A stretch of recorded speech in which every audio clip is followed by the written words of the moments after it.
With productivity beating the catchphrase of the stream, I expect KPIs to be given and measured. I didn't put the chat on screen. Frick. No, I forgot something. Hello. A good start. Already being productive by forgetting to do things that would increase my productivity. Yeah, we're getting the eggs and breaks out thanks to you. Hello. Where's my thingy? We're streaming, and I don't know what, for some reason in my head, I like really wanted to stream today, even though I didn't have that much of a plan for like what the stream's going to be about. But hello, there we go. There's chat on screen. I just stuttered there, and then like I was pausing slightly there to be like, I want to say this word correctly, and then I still said the word incorrectly. Stream, not scream. Same difference sometimes, but not my streams because I don't scream that often. I think. Hello. By the way, I just had the game like sitting here and like the same. This is where I like took the thumbnail if it's not obvious, and I had the game just sitting here for like a good 20 minutes, right?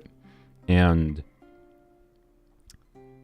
watching this area like transition with the game's lighting system, the day and night cycle, is really pretty. I highly suggest if you just want a vibe spot, go and like just perch on this specific rock. is a nice spot. Hello. Anywho's, productivity stream, already being productive, obviously. The goal, what are my list of goals? Well, it's pretty simple, which, you know, this is not really a whole stream worth of content, but you know me. The goal is we're gonna pick more flowers again for Emily, because I do still need more of those. How many? I don't know exactly. This is the wrong screen, I think. Yes, there we go. About like, you know, 80, no, like 100 more. So, well, no, 80. Doesn't matter. Like at least a day or two more, right? Or a 3-day reset or two more, whatever. And you know, do that for Emily on both my accounts. I don't have to do that obviously today, technically, because we're not like there's no the character doesn't release for 3 weeks, but I would like to be done with that. And then other than that, I want to, the reason I actually had the screenshot of this area, I want to make notably this tree, I want to make it pretty, because this area can look prettier. When you go over that area in particular, it's all like desaturated too, right? And as far as motivators to do quests go, that's a pretty good motivator. I want this area to look prettier. That's my motivator this stream. So, you know, hello. One thing I cannot as long as I will. What? What does that mean? I'm sorry. What does that mean, Demon Slayer? Is this an exploration stream? Kind of, yes, because I think this quest involves a lot of exploration. I liked this quest line when I did it on Poems Only, and from what I recall of it. So kind of, yes, but also no, because we're gonna do the what do we do first? Holy daily check-ins. Also, I gotta do the special event today on my main account to get the last Prima Gems. I'm gonna open that up and then I'm gonna mute it. Mute. No, mute. There we go. Okay, done. Success. I muted. Blam. And I'll probably still forget about it, even though I opened it up.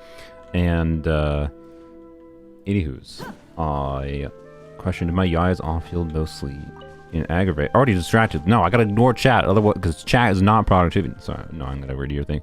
What is better artifact, the skill artifacts or Gilded Dreams? I mean, technically, the skill damage artifacts for a Yae that, like, I don't like Golden Troop on Yae. That is not Golden Troop. I don't like Golden Troop on Yae because 4P's Golden Troop, right? It's worse if you're gonna on-fielder to any meaningful degree.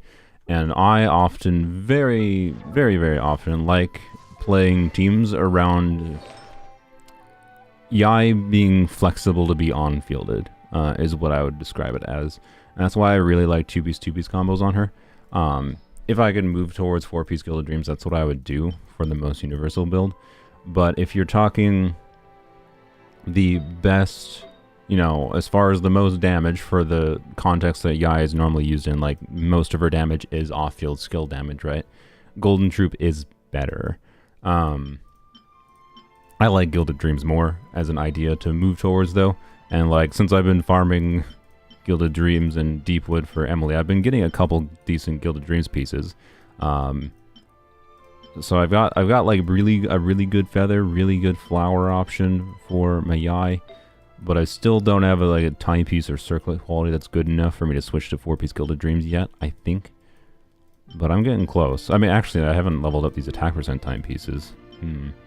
Either of these roll double crit, maybe. Maybe. No. I'm not going to throw it away, because I don't think I have any meaningful number of attack timepieces, or any. Yeah, well, I have this one, actually. This is not bad as far as stat value, but like, see, I don't know if I need to keep this, then. Like, I thought I didn't have any attack percent, but yeah. This piece could still be good. I would probably roll that if it weren't for the fact that my Yae is already so good on 2-piece combos. It's a perfectly fine piece, potentially, depending on how it rolls, but double crit. Ah, wow, that's a surprise. I really want to just throw this piece in. You know, no. What I'll throw? I have another piece I can throw in. We're starting the stream that we're immediately distracted. This is not well. Okay, this is productive to moving Yae towards 4-piece Gilded Dreams eventually. So yeah, let's throw that in. And then the goal here is, like, if this is an upgrade over my previous attack timepiece, I can just unlock the other one. The other one has like a bunch of EM, which could be more useful, and like the other one could be better for like a quick bloom Yae, maybe, even if this rolls heavily into crit. But my ideal is this is last to be like a really good piece for me to throw away the other one, realistically. If this is like a 20 CV plus 2 flat attack rolls, then no, I'm just throwing this away, right? So please, let's get a really good Yae piece, because I need like really good gilded pieces for it to be worth it for me to switch Yae to 4-piece gilded.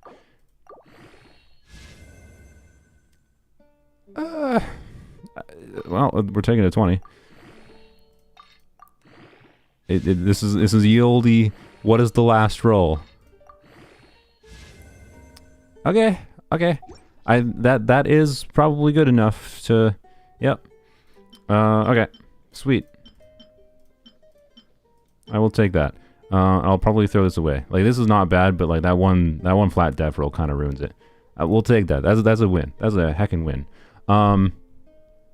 What is my okay? Well, it's been a long time since I've like Yae for a very long time was on 2-piece Golden Troop, 2-piece Gladiator for me, and then the only reason she's not on 2-piece Glad anymore, which is still a better build, but is because Arlecchino kind of yoinked some Gladiator pieces.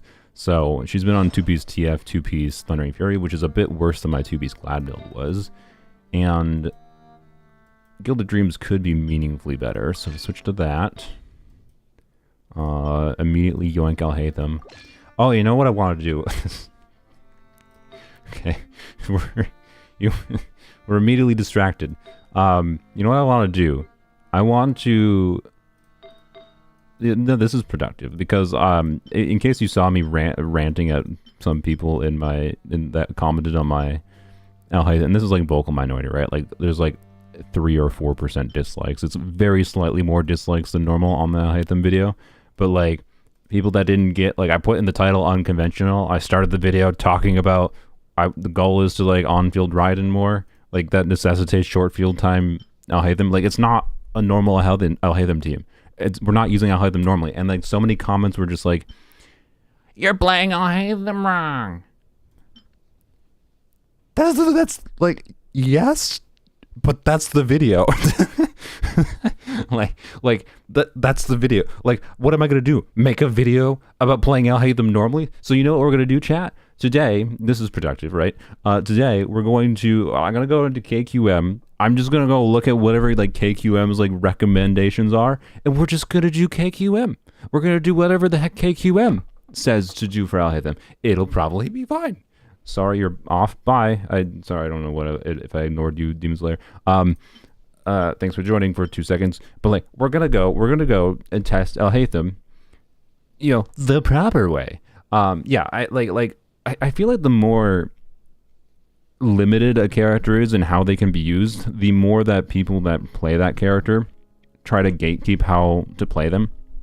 Like, right? Like, no one said, if I try to on-field Farina, no one goes, "You're playing Farina improperly." right? But you try to off-field, not off-field, if you try to short field time Alhaitham, you're playing Alhaitham wrong, right? So, like, I don't know.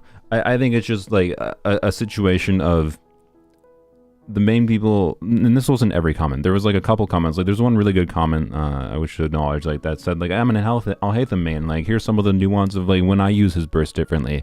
And I appreciate you making this video trying to use him differently. That's cool. I appreciate you. Thank you very much for making that comment, right? It's a nice, like, shining light in the ray of stupidity. In the cave of stupidity, not the ray of stupidity. So, like, anywho's, yeah, like, we did things the wrong way and succeeded. I agree, Morton. Like, I still succeeded with what we were doing with Alhaitham. It was just very clunky and not better than other options I had.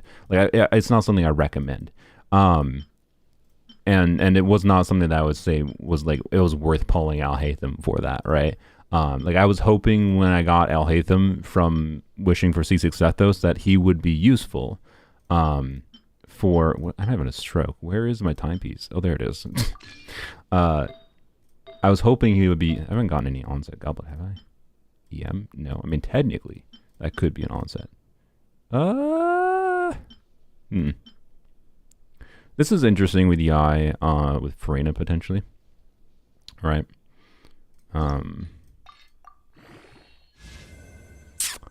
Oh, that's a really nice looking goblet. This as an onset goblet, it would be much more compelling if this was, like, if we were doing 4-piece golden troop, right? But that's So, anywho's, we're productive on a Sunday. It's basically a work day for me, I guess. So anyways, we're going to where's my Gilded Dreams circlets? Man, my circlet options are kind of lackluster. I'm not sure if this or this is better, right? So this has obviously one more crit roll and a little bit more flat attack. This has 3 more EM rolls. I think this is probably better. Man, if this one defense roll had been like 1 more roll in the EM or crit damage, this would be such a great circlet. And I'm pretty sure, like, if this one defense roll was in crit or EM, I'd be like, yeah, I should use this build on Yae now, right? It's still way better than I actually thought it was going to be. Holy, that's a...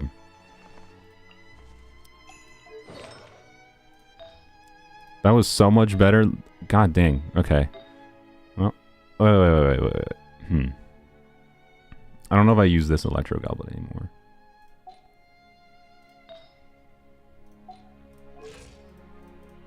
Holy, like, that's such a nice looking crit ratio. Dang. All right, I think I'm finally gonna, I think this is the first time that I'm gonna leave Yae on a 4-piece build.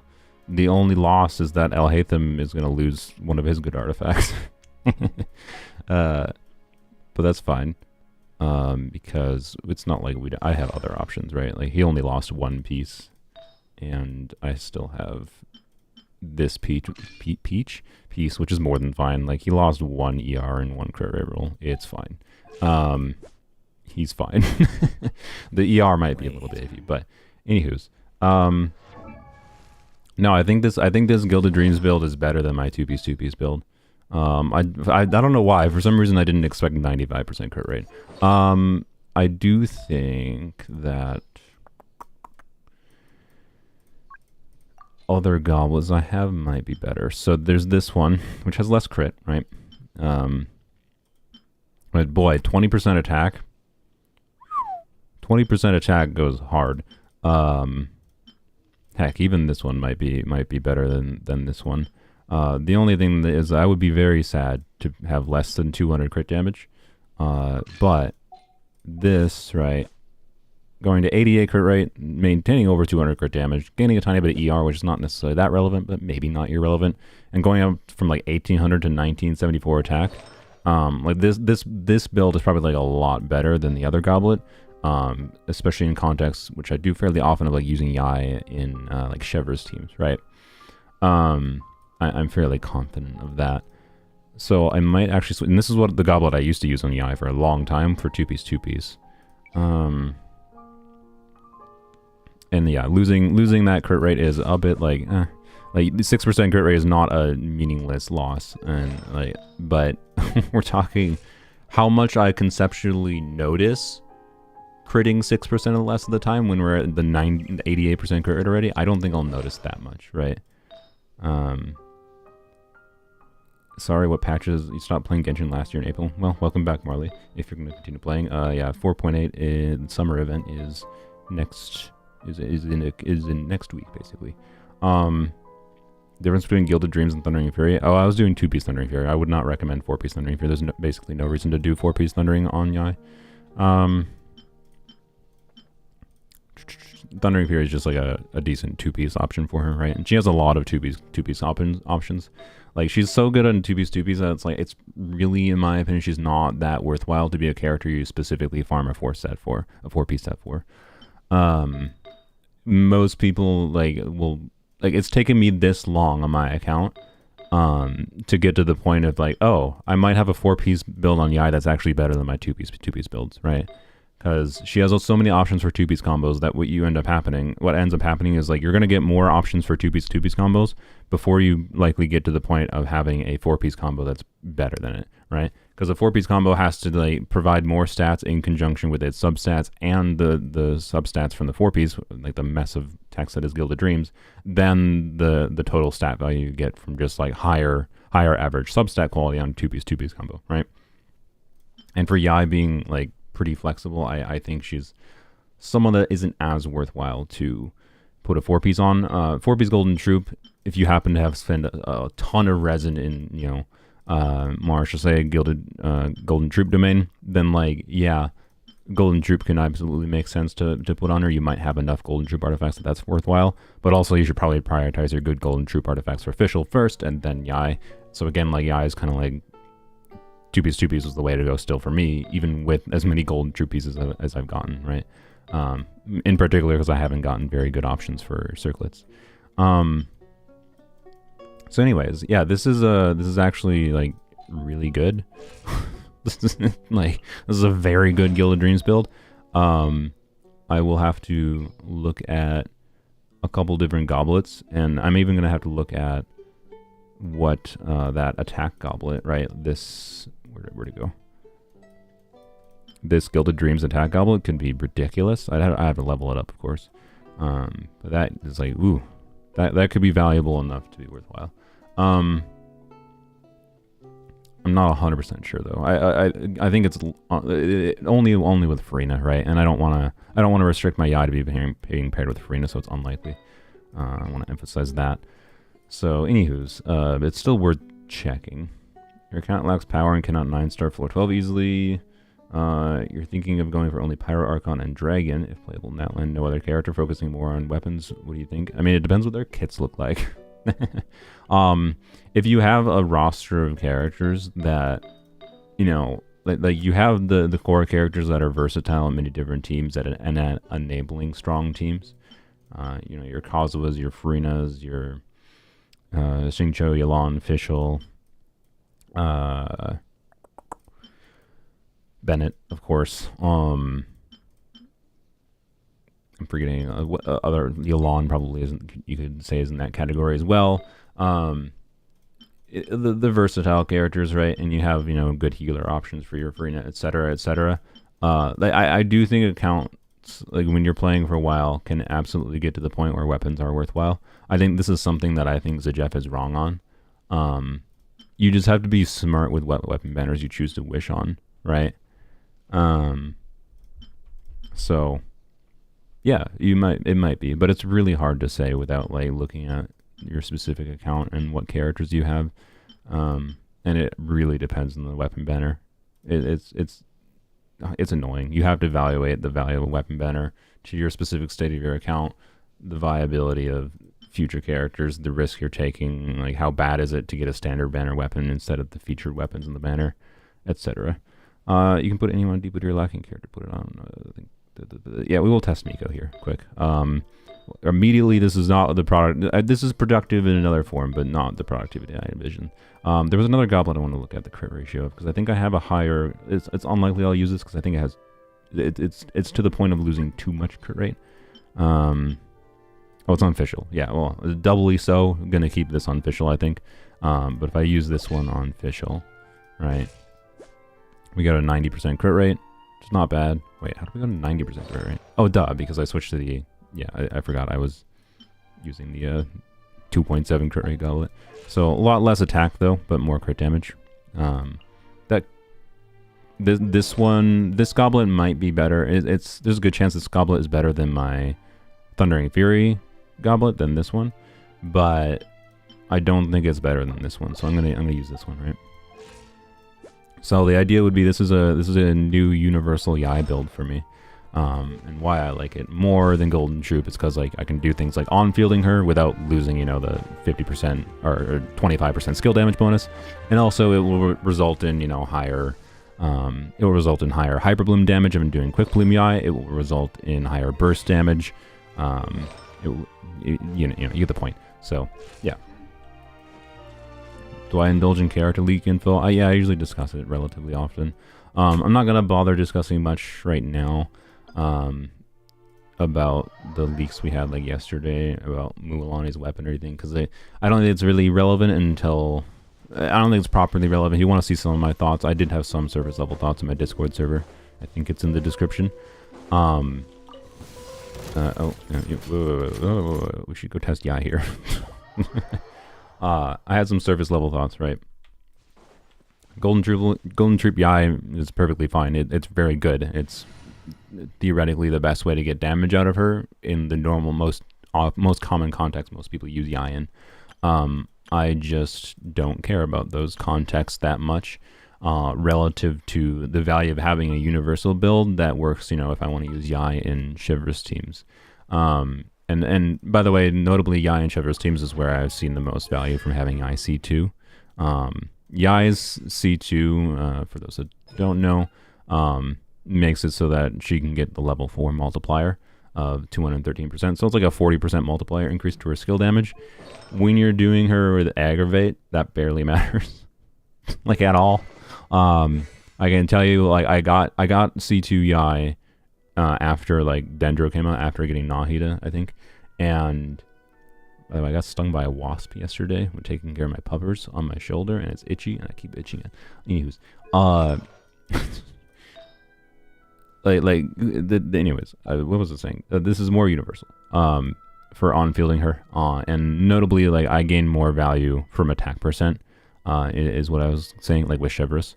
But if you're doing like a normal Aggravate, like the most common context is just an off-field Aggravate Yae, right? Like if you always use Yae as an off-field Aggravate unit, Golden Troop should be better than what I'm doing here, right? But this is a universal build, is basically it. So, and I actively like on-fielding her sometimes too. So I don't want Golden Troop on her. So yeah, let's use this team. This is the team I honestly have been using Yae the most in recently. So.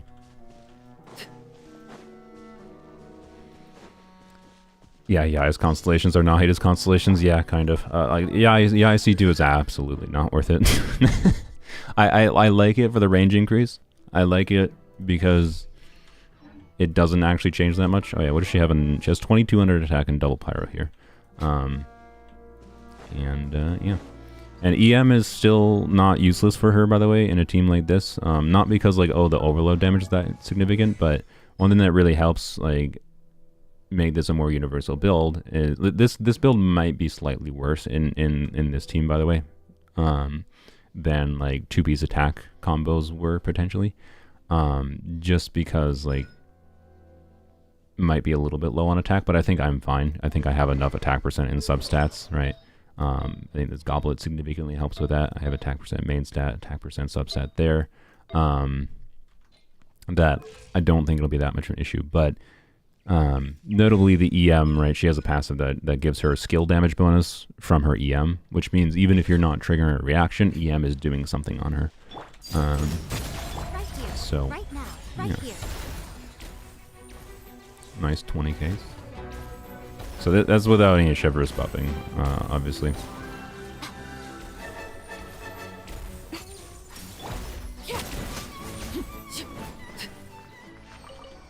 I'll probably more properly compare. Well, I don't know, maybe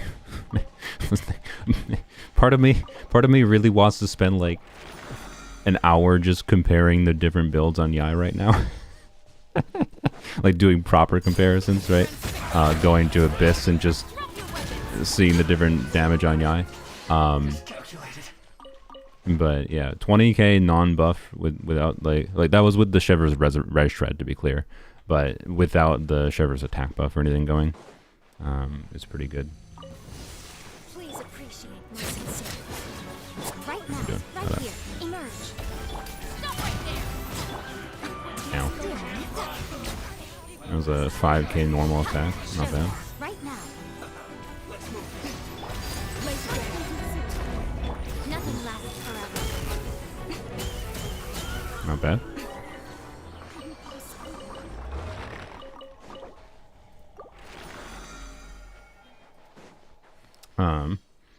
Yae Miko would love all that attention. Yeah, I kind of want to do that, but no. What I gotta do this stream is I gotta do what I gotta do the Alhaitham thing. I want to do the Alhaitham thing before I get too distracted by Yae. One question I want to ask, quick. You know what? Let me just do this as a poll that popped into my head before I started streaming. I wrote this down as a note. Do you guys? This is just yes or no. Do you ever plan, or not ever? Just do you plan your day around if I stream? Me streaming, right? Because this is something like I haven't really personally internalized much about, like how minor decisions like me being inconsistent with, you know, scheduling streams ahead of time, right? Like I didn't schedule. I only scheduled this stream 20 minutes ahead of time because that's when I made the thumbnail. Versus like the stream on Friday, I made the night before, so I scheduled it the night before. I suspect most of you should say no. That's probably the healthy thing. But I'm just curious, right? How much those decisions like affect people. I don't really want people to like entirely base their life around watching me. But at the same time, there might be some people that watch enough of my content, right? That they do like factor their plans for the day around whether or not I am streaming, right? Or whatever. So I'm just genuinely curious what the amount, because like my live stream audience is the only people that I would expect do that, right? Would ever plan around my specific stuff. So yeah, and I try to stream it, a middle ground time that is good for the United States viewers, and then also mostly okay for my European viewers, and then, I don't know, no matter when I stream, I'm going to screw over some people. I think the main viewer base that I screw over with the time I stream at is the Philippine viewers. Is probably the largest chunk of viewers, and I'm sorry. I can't stream at a perfect time, but I should try to like do more like earlier morning streams, so I'm not streaming at the middle of the night for the Philippines. But oh well. Anywho's, I'm not gonna plan my entire day to watch a live stream, and I don't think you should. I'm just curious if people do, right? Like I don't want people to be so obsessed with my content. I don't think I make that good of content, and like, but live streaming is one of those things that's like it's enough of a time investment to like join into a live stream that I think there is some people, like my brother, I think absolutely plans some of his days around watching Hasanabe streams, and like I just can't do that with any streamer. I don't care. I don't care how much I like you, Zajeff, or dislike you, or whatever. I like Zajeff overall, to be clear. I'm not gonna plan my day around Zajeff. Right, that's all. So, but I'm still curious, because like it's not like the people answering no to the question here. It's not like the people answering no to the question would be hurt by me planning out things better with my streams, right?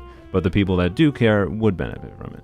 So, like, I want to know how many people that actually matters to, and the answer seems to be not a crazy amount, like approximately 14 people that are watching right now. That's not zero, right? But you know, I appreciate you, you know, valuing my garbage as much as you do enough to plan your day around it, right? But yeah, it was just a curious thought. Anywho's, let's see. By the way, there's a notable soccer game or something, I think, right, happening in Europe. What is the soccer game happening? Because my friend who lives in Germany now said he ditched us for playing Elden Ring today after the stream in favor of going. This is productive, right? In favor of going. He was invited by work buddies or something. He's gonna go to the bar and I think watch some football. Not American football, to be clear. Football is in like actual football, soccer. And for Americans, which is the stupidest. Like, American football should not be called American football. It's dumb. Anywho, sorry. What was it doing? Okay, you know what? You know what we're gonna do? All right, we're gonna do this first. I'm gonna add Yae to the notes for the thing. Oh boy, now I have too many things to do this stream. Yae, we're gonna test Yae more later, but I want to test. I want to do this. I want to test because, you know, everyone's like, not everyone, because of vocal minority, right? All right, here, let's do it. Ugh, so stupid. So, you know, my Alhaitham video, for anyone who didn't see that is just joining, you know, people were like, oh, you're playing Alhaitham wrong. Like, that's the point of the video. That was the video concept. I'm not gonna play out like what value is there to a video that I make with just playing Alhaitham normally, right? Like I have nothing interesting. It's like, wow, in Alhaitham's Unga Bunga stay on field teams, he does pretty decently. Wow. But like, the whole thing was like, I wanted him to be more versatile. I wanted to use him more creative. I wanted him to feel good to use in a slightly different way. And I got him to function in a slightly different way, but he didn't feel that good to me, right? It didn't feel like it made the team like be a variation of the team that I wanted to play with consistency. That was my main disappointment, right? I didn't say he was a bad character. He's a good character. He just lacks the versatility that I think he could have had, and that makes me sad, right? But you know what we're gonna do today? We're gonna do this live. We're gonna do what my you know, YouTube commenters said I should do. We're gonna take Alhaitham. Alhaitham is more of a driver than a carry. Yes, you were absolutely correct. We're gonna do Alhaitham as my YouTube commenters say. So let me bring up KQM here. We're just gonna go to KQM, and we're gonna. This is apparently the video that those people wanted, right? Rather than, you know, the concept of the video, which is, you know, using Alhaitham unconventionally, doing a short field time Alhaitham on purpose for the benefit of on-fielding more with Raiden. No, these people just apparently thought I'm an idiot and I'm insane, even though I'm doing the things I was doing for a reason. No, we're gonna do the thing that apparently these people wanted to see when they clicked on the video, which was just a normal Alhaitham team for some reason. That's apparently what people wanted to see from this video. Not everyone, just like a minority, right? I acknowledge that, but we're gonna do this because, you know, let's do it. It's gonna be so amazing, like such good content, right? You all want to see just normal Alhaitham gameplay. It's so interesting, right? So KQM Alhaitham. There's the Alhaitham quick guide, and you're not stupid, you're insane. Yeah. All right. So there's some new content. We're just gonna scroll down to his teams, and we're gonna use whatever like the. Can we just use the top team selection for all of the? I mean, we could do Fischl, Farina, Nahida. We could do Fischl, Farina, Nahida, but normally you wouldn't do that if you don't have C2 Farina at least. So I'm not gonna do Fischl, Farina, Nahida. I could just do like the top one from them. I can still do Fischl, of course. So they have pyro suggestions here, right? KQM makes very good guides, right? This is not meant to be slandering KQM's guides, like. But my video wasn't like, I need help using Alhaitham. The video was using Alhaitham unconventionally. Let's try to purposely do a short field time burst focused Alhaitham and see how that goes, right? That was the video. But no, apparently these people are like, ah, you're an idiot. Use Alhaitham the way KQM says. So, yeah, I guess we do Baiju Farina official, right? Realistically, instead of like if we pick some of the top recommendations for them, right? The main thing would be to, if we're gonna use Farina, it'd be basically we could do why oh yeah, or die. I forgot Alhaitham can do Nilu things. You could just use him as a Dendro driver for Nilu, but he doesn't contribute no damage there. It's just anywho's Xingqiu Yalon Farina, right? Like yeah, sure. Let's use Farina and let's do Baiju, and then we'll do official, because yeah. Actually, wait. Do we do official or do we do a we do do a cookie? Actually, I can end the poll. Let me end the poll. I guess we'll do official because that's what KQM had. You know, we're just gonna do that, right? KQM had official there. There's probably there's a genuine reason to like choose Kuki or Raiden here for better hyper balloon triggering. But we're gonna do it the way that, you know, someone just going through KQM would say. All right, let's minimize that before I forget. That's KQM. So if you literally just search like KQM and most characters in this game, there should be a KQM quick guide that pops up on whatever search engine, if the search engine works properly. So this is what we're gonna do, right? And wow, I'm sure this build should be fine. This is a Jade Cutter build, a lot of crit rate, and it's a fairly good crit ratio, a good chunk of EM, right? And it should be pretty decent on a Gilded Dreams build, yeah. And the question, does he have enough ER? Hopefully. I sure hope that's enough ER. We'll find out. And Farina probably needs not this. Dink. Good enough. I could probably make her do more damage, to be clear, but it's good enough.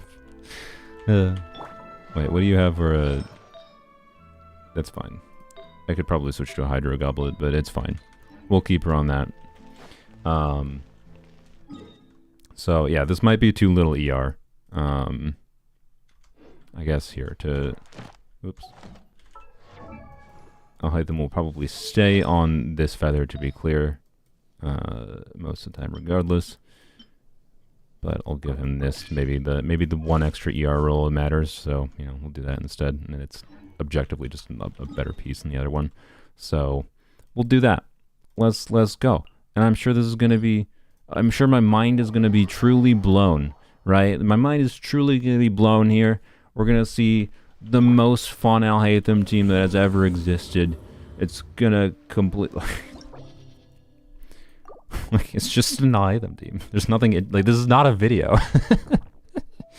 This is my point. It's like, this is not an interesting video concept. I was not trying to make, I didn't format the video at all around be like, this is the best way to play Alhaitham. It was not a video of me discovering the best Alhaitham team possible.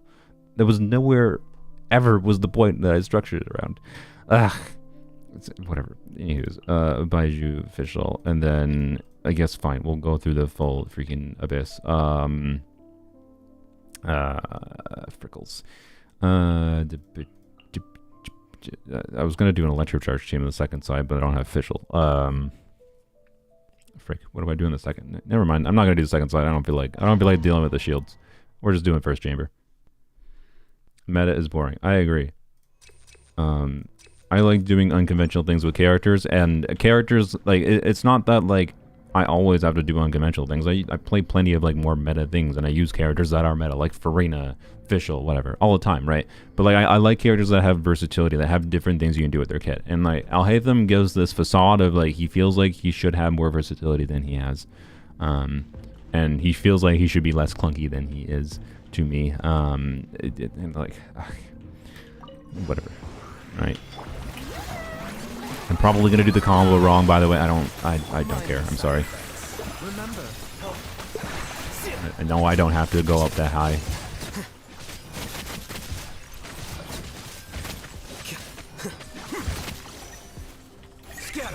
Yeah. I probably in that here. Let's let's see if I can do the, because when you use Alhaitham's burst, it takes a few seconds to generate mirrors. So I think in the time that with that wave spawning there, what I can do, we're trying to do this like optimally, right?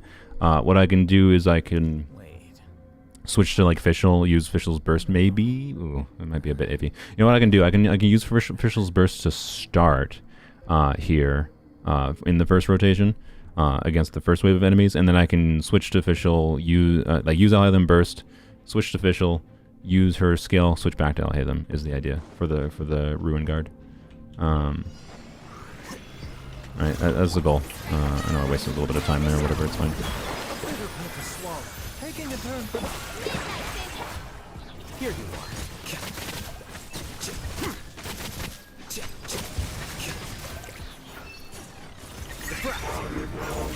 No rest for the wicked. Very good.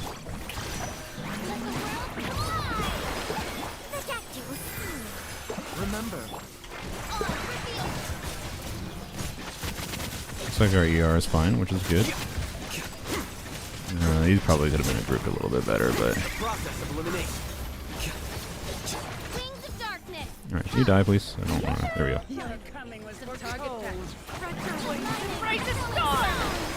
Mind the side effects. Seems like an emergency. Where do you think you're going?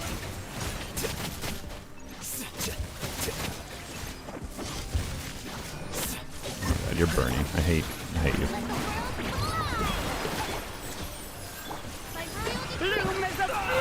Ow, ow. I have no... It was fine. Like, I played a little bit badly. I played a little bit badly in the other teams too, though, right? Like, this is a strong Alhaitham team, and it wasn't really that much better than what I was doing with Raiden, right? ER is overinflated because ruin enemies. Oh, yeah, that's true. So yeah, I don't know. Maybe the ER is not actually good enough for all situations, but it's fine, at least in this situation, essentially. Like, obviously this is fine. It is a strong way to play Alhaitham, and he feels better here. It's just like the point of the video was exploring how you can use him differently, right? And that's what I like doing on my channel, using characters a little bit differently. Not using them incorrectly. That was incorrect, obviously. I wish that wasn't incorrect, because like I really wish his mirrors didn't disappear when you swap him off field. That was just my bad. But like, I don't know, man. Like, he just disappoints me, because he feels like he should have a bit more utility than he actually ends up having, right? That's all it really is. I don't think he's a bad character. I just think he's not as fun or interesting as he had the potential to be. A process of elimination. I did not switch back in time. Whoops. Oh well. Yeah, the mirrors disappearing is such a just... Ugh. So, I don't know. He's perfectly fine. He's a good character. He just fulfills a role that is not useful for me for enabling fun teams. And what I wanted from him was having that versatility and being able to use more like, you know, quick swappy or burst play style-y, so that I could do things like on-field Raiden longer with him, right? And I don't know. It's just unfortunate, I think, because he could have had so much more potential than he has. Remember, health comes first. Here you are.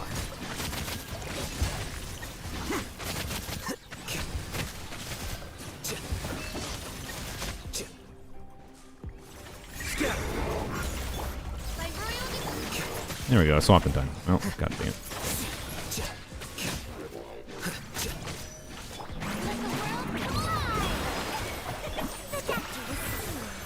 Seems like as you wish. Good, I grouped a little bit better this time.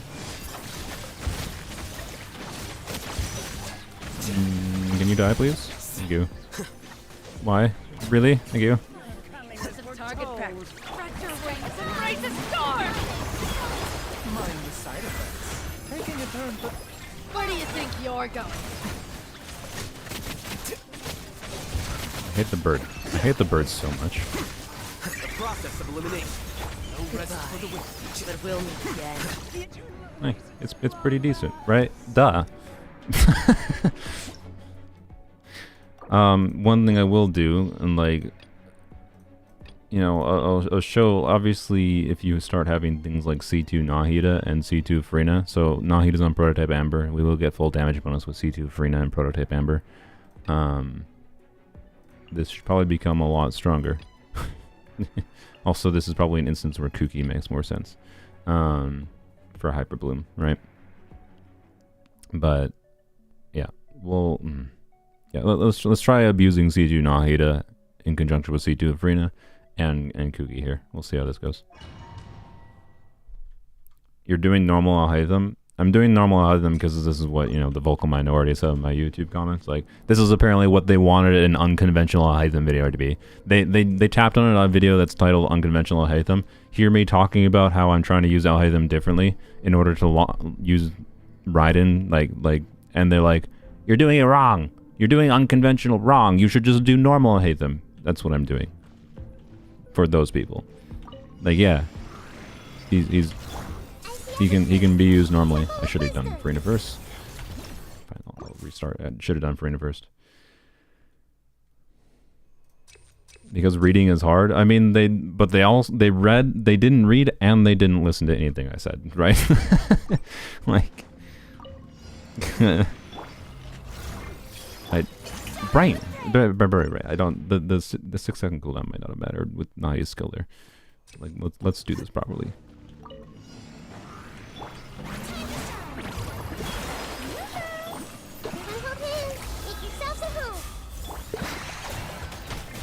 Now.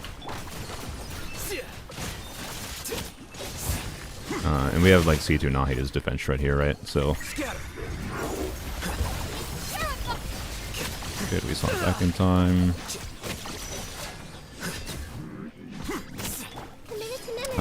Frick, I only tagged one of them. Whoops.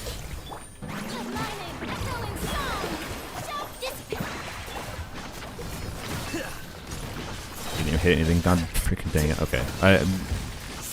This is not much better than what we were doing before. And I think in large part it's because they just didn't group very well. Right, that's like... Man, when so many clear times come down to like how the enemies move a little bit, or how you group the enemies, like you do have different ways of trying to abuse their movement behavior. Like I got as good of clears, like kind of what I'm illustrating here is I got as good of a clear time. Not doing that. I got as good of a clear time with my, you know, unconventional Alhaitham team, which was focused specifically around Hybrid Raiden, because that's what I wanted. I wanted to do a burst focus Hybrid Raiden team, but with this nuance of having the dual DPS of like Alhaitham and Raiden together, means I can kind of like flexibly adapt to things. Like it was easier getting a nice consistent clear that adapted to new ways of enemies with that team I used in this video, compared to this one, which it feels fine, but like I don't know. It's like not the point of the video at all. I don't know, man. Yeah, I should use Raiden normally too, and then just hate on her. Okay, I was hoping to be able to, yeah, do that. Okay, and then do this. I did that before Farina again. It's probably fine.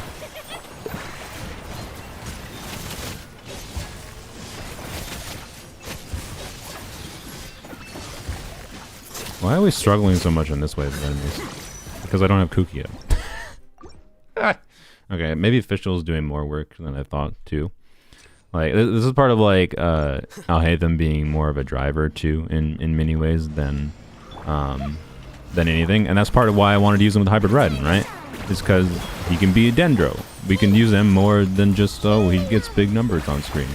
He has more potential than just being Unga Bunga. No, there's some switchback then. Like, oh, stop. No, that's fine.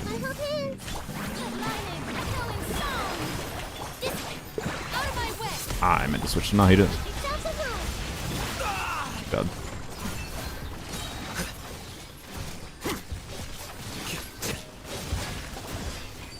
Coming with the target pack. Spread your wings and raise a storm. Stand with me. I was considering just doing Where do you whatever. think you're going? Time to shine. Shower you praise. Here you are. Dang it.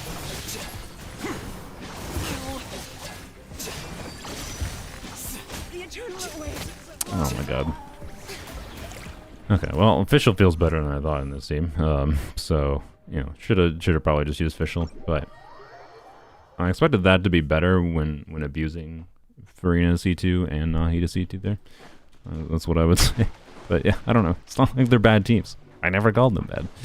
It's just it wasn't the point of the video, right? And like I don't get it, right? I don't get why people are so obsessed with trying to be like, ah, you're doing him wrong. Especially in a video that was structured entitled entirely around not doing him normal. I don't get it. This is the build. I'll hit them 4Ps gilded, 400 EM. Wait. Yeah, it's a very strong Alhaitham build, right? I don't know, right? Nubilet build. What? I wasn't using Nubilet. Yeah, yeah. So they can feel superior, right? And I don't know. Is it just a weird effect that I see sometimes? And I don't know. I feel like it could have been my own fault to an extent by putting, you know, that I regret getting Alhaitham. But I said I kind of regret, right? Because like he's not a bad unit. I don't feel like he's going to be useless. When I feel like I use him, I'll probably feel like he's decent, right? Like I did there. It's just I don't think there will be many circumstances where I feel like I want to use him, right? Whereas characters that are more versatile, there are many circumstances where their unique traits for how their kit functions means I want to use them. Them restricting Alhaitham in the way they did means there's way less circumstances where I think it makes sense for me to play him over doing other configurations of teams. So like,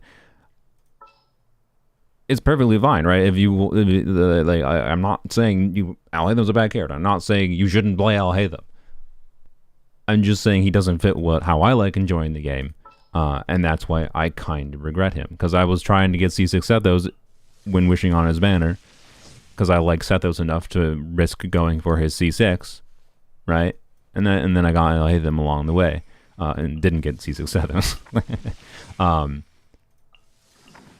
And I was disappointed. Like, it was a calculated risk. I get that. I took the risk. It's fine. I'm not too worried about it for the state of my account. But I kind of regret it because he ended up being less versatile than I think he had the potential to be. Right? That's it.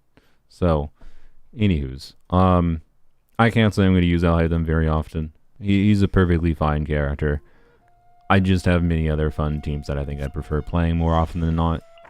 He really doesn't have that much that makes him stand out over other choices for me, for how I enjoy the game, is all it is, right? And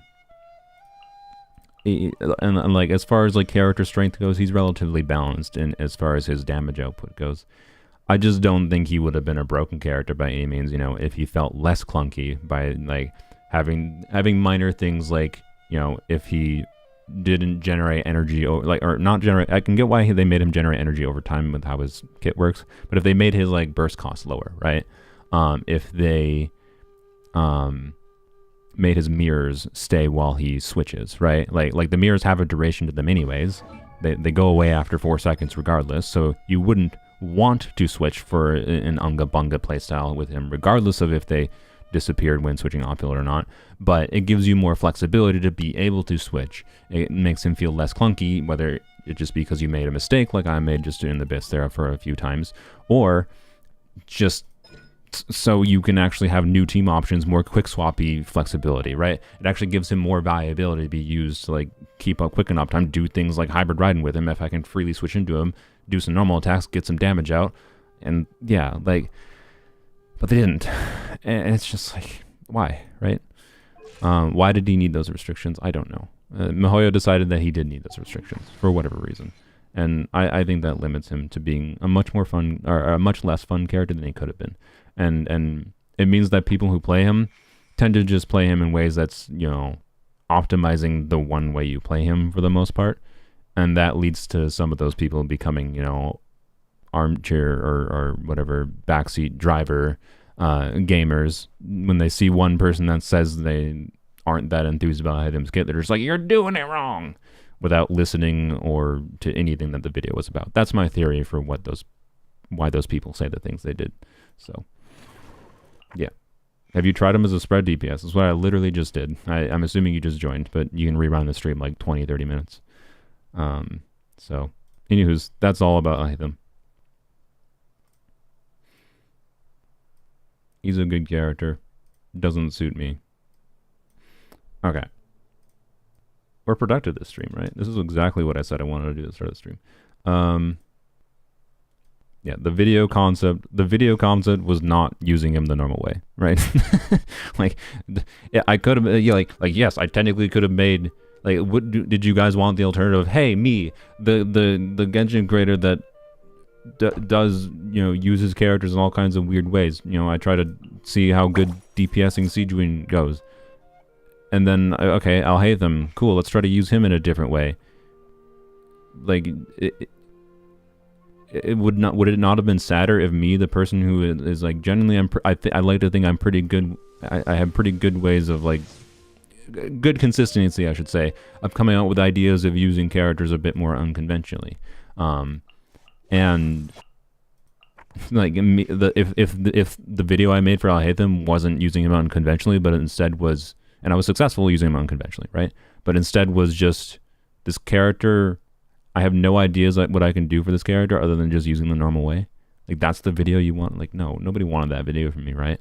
So, I don't know. And the vocal minority is probably the people that aren't my normal audience, right? That's kind of why I just said all the things I did, and like where I think those people come from are coming from when they say the things they say. But anyways, it's people that feel like, you know, their mental investment and time investment and wish investment in Alhaitham, that feel like, you know, someone saying they don't like Alhaitham invalidates the fact that they like Alhaitham for some reason. Like, no, it doesn't. It doesn't invalidate your feelings or enjoyment of this character. That's fine. We just enjoyed the game in different ways. Anyways, let me put the Sijuin team back together. Excuse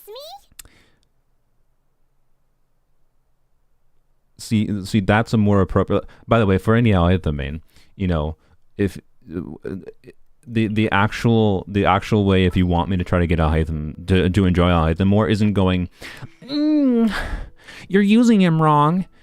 It's, hey, you know, cool idea. I've used Alhaitham for a while, and I've actually got these ways of using him. I got this team suggestion and this build suggestion for you to use Alhaitham in this way that I think you might enjoy.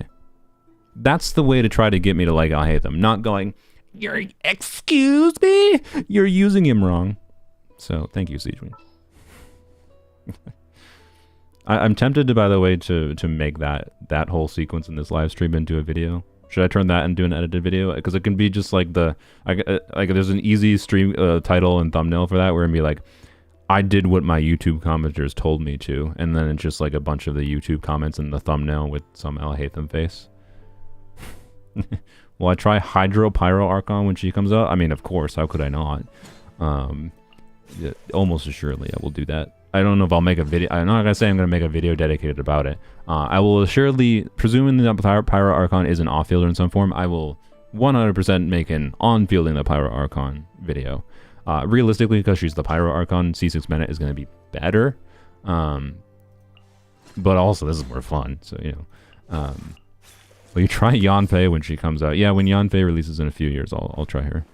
I mean, there's interesting potential, right? If they make her a shielder or something, I don't know, she could be an interesting character. She's not, Yanfei's interesting. It wouldn't take me that long to, like she's level 70 because I used her early game. I have plenty of artifacts. I could make her plenty strong. I wouldn't have to put that many more resources into her for a video. It's just, I haven't had an interesting enough video just for Yanfei that I think makes enough use out of her kit that I have had. But I will probably, it's likely I'll make a Yanfei video eventually. So, are you live on Twitch now? No, I don't dual stream because Setting up OBS doesn't support dual streaming, and it's annoying to set up the systems to do dual streaming for very little benefit. I mean, I probably should, but like, also my internet would not be happy because my internet is not bad, but it's not to the point where I could comfortably stream to 2 sources at once, right? There's that factor too. And character you most excited for in Natlan? I mean, I really hope the Pyro Archon brings another Pyro applier and attack buffer. Like, I hope the Pyro Archon is the middle ground between Bennett and Xiangling, wherein, because we are really lacking in off-field Pyro options that are useful for, like, just outputting a good, consistent amount of Pyro. Like, Dia has really interesting utility with her off-field Pyro, notably in conjunction with Nahida. But for doing burning things, I really like that interaction, and there is value to a character that has some off-field application like Dia, but not a lot, because it can make it like easier to swirl other elements, for example, even though you're doing like a 4-element team kind of thing. But we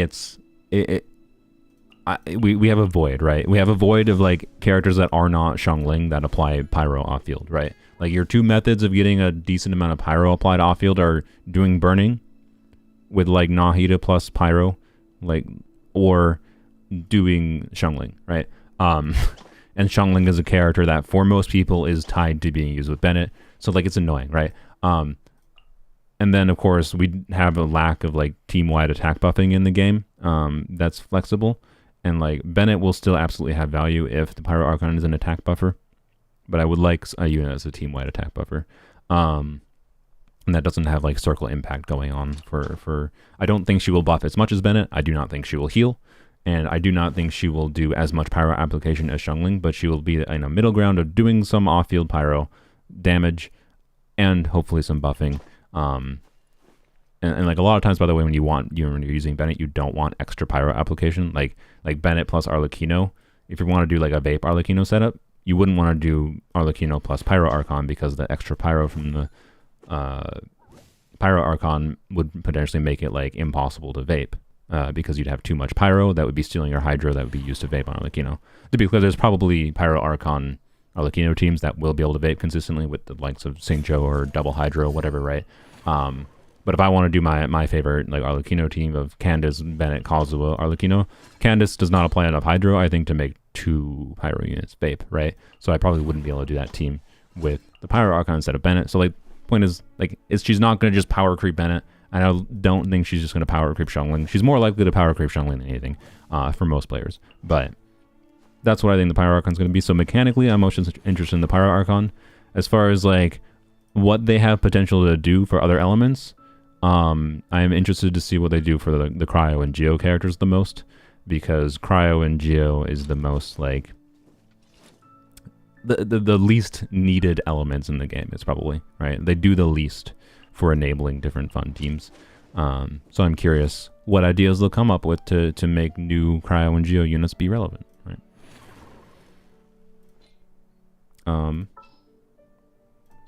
Oh yeah, I was gonna reconfigure the Siegeman team. Got a job for me. Time to broaden the horizon. All right, so we're being productive. I am an hour into the stream, and I have not done dailies. Oh, kill me. Productive. I figured this was gonna happen. I told myself to be productive, and in the hope that I would be able to be more productive, and I failed. I mean, it's not like I haven't been productive. I just haven't been productive in the ways that okay, good. I thought I almost hit a shortcut to end my stream. I just haven't been productive in the ways I thought I was going to be. Is Neela worth getting? I have plenty of good teammates. I don't know if I should pull her. I mean, if you really feel like one of your struggles in some of the content of this game is not having enough, like, options for, like, AoE damage, she can be a pretty nice option. I think she has some interesting nuance in her ability to, right, the fun I found with Nilu when I was playing her more, notably was in, like, playing different amounts of, like, teams that were more or less fragile, right? And then also the nuance of having to be aware of, like the strongest, easiest to use Nilu teams, you can kind of just let things happen and they will die, and enemies will die. But I think the most fun Nilu teams are the ones where you have to pay attention to the elements on enemies, right? Because notably, my favorite teams that I configured usually had Nahida on with a lot of EM, right? So like Nahida with 800 EM, and then also Kokomi with this kind of build, with the flop build with about 1000 EM here on mine. And basically the dynamic that I had with doing Nahida, Kokomi, and Nilu together was one of where I'd pay attention to the elements on enemies, like whether or not they had Dendro or Hydro, affected which character I chose to switch to in on-field in order to get core generation from them. That was, I think, the fun of Nilu to me, and having to always pay attention to what was on enemies, and also having to pay attention to my own HP to not die. Like, the fragility was part of the fun. Like, Nilu's strength many times felt balanced to me by the fragility. But they all kind of play in a relatively same way. Like, they're pretty samey, right? There's not much nuance past what I basically just mentioned there. And that means I got bored of them over time. So, and like, I have so many character options, right? That, like, I can configure all kinds of ways to like get meaningful AoE damage that doesn't require me to do Nilu. But yeah, if you have the pieces for Nilu, you have some decent Hydro pliers. Like if you have Kokomi and Nahida in particular, then Nilu can be a potential unit that is not that hard to build. Like the only difficulty is actually like your Nilu, your Nahida and Kokomi builds, and can be a very strong option for clearing content.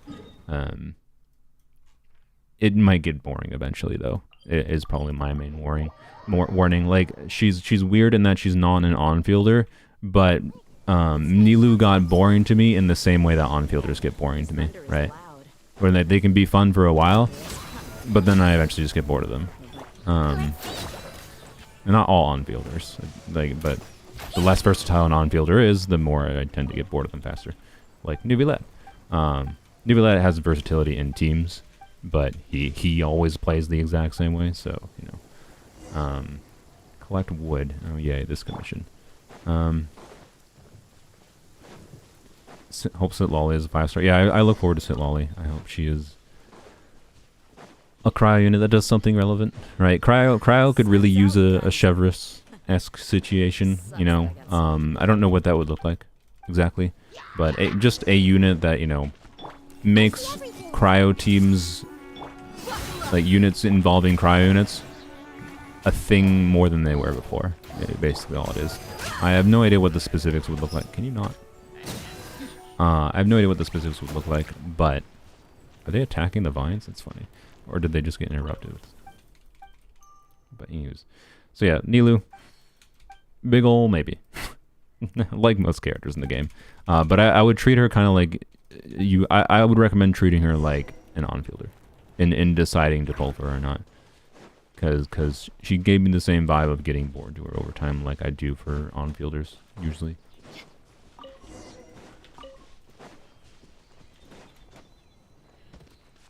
Superconduct Shatter? Yeah, that's true. What would a Chevreuse for Superconduct be like?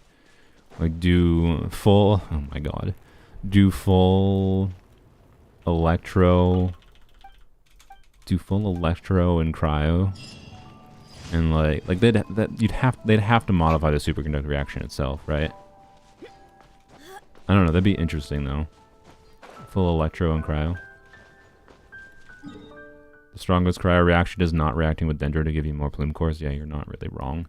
The only problem with that is like that's not really relevant in the context of Nahida existing, because Nahida applies so much Dendro that you can get so much core generation that you usually end up, not usually, it depends what you're doing exactly. But like you get so much Dendro from Nahida that you don't need extra core generation usually with Nahida existing. Hyperfridge is something that particularly shines when you're not using Nahida, which is, it's still really cool that interaction is there, right? It is a compelling thing to do, but it's a lot less relevant when you factor in Nahida. Because, for those that don't know, bloom damage has and this is the same as like most transformer reactions I think in the game. There's a cooldown of, an enemy can only take an instance of like hyper bloom damage or burgeon damage, from 2 cores every 0.5 seconds. And then, like, overload, I believe, is 1 instance of overload damage every 0.5 seconds, for example. So yeah, two instances of damage from like overload, or sorry, from burgeon or hyperbloom cores can explode every second, every 0.5 seconds. And so once an enemy takes damage from hyperbloom twice, hyperbloom burgeon twice, there's a 0.5 second cooldown. Which means like generating more than 2 dendro cores per 0.5 seconds doesn't matter. Right? It doesn't matter. Like, your damage doesn't go up if you trigger hyperbloom. If you have 3 dendro cores around and you trigger hyperbloom on all 3 dendro cores at once, you know, you're only doing hyperbloom damage with twice of those, with two of those. The extra dendro core you generated didn't do anything extra. Right?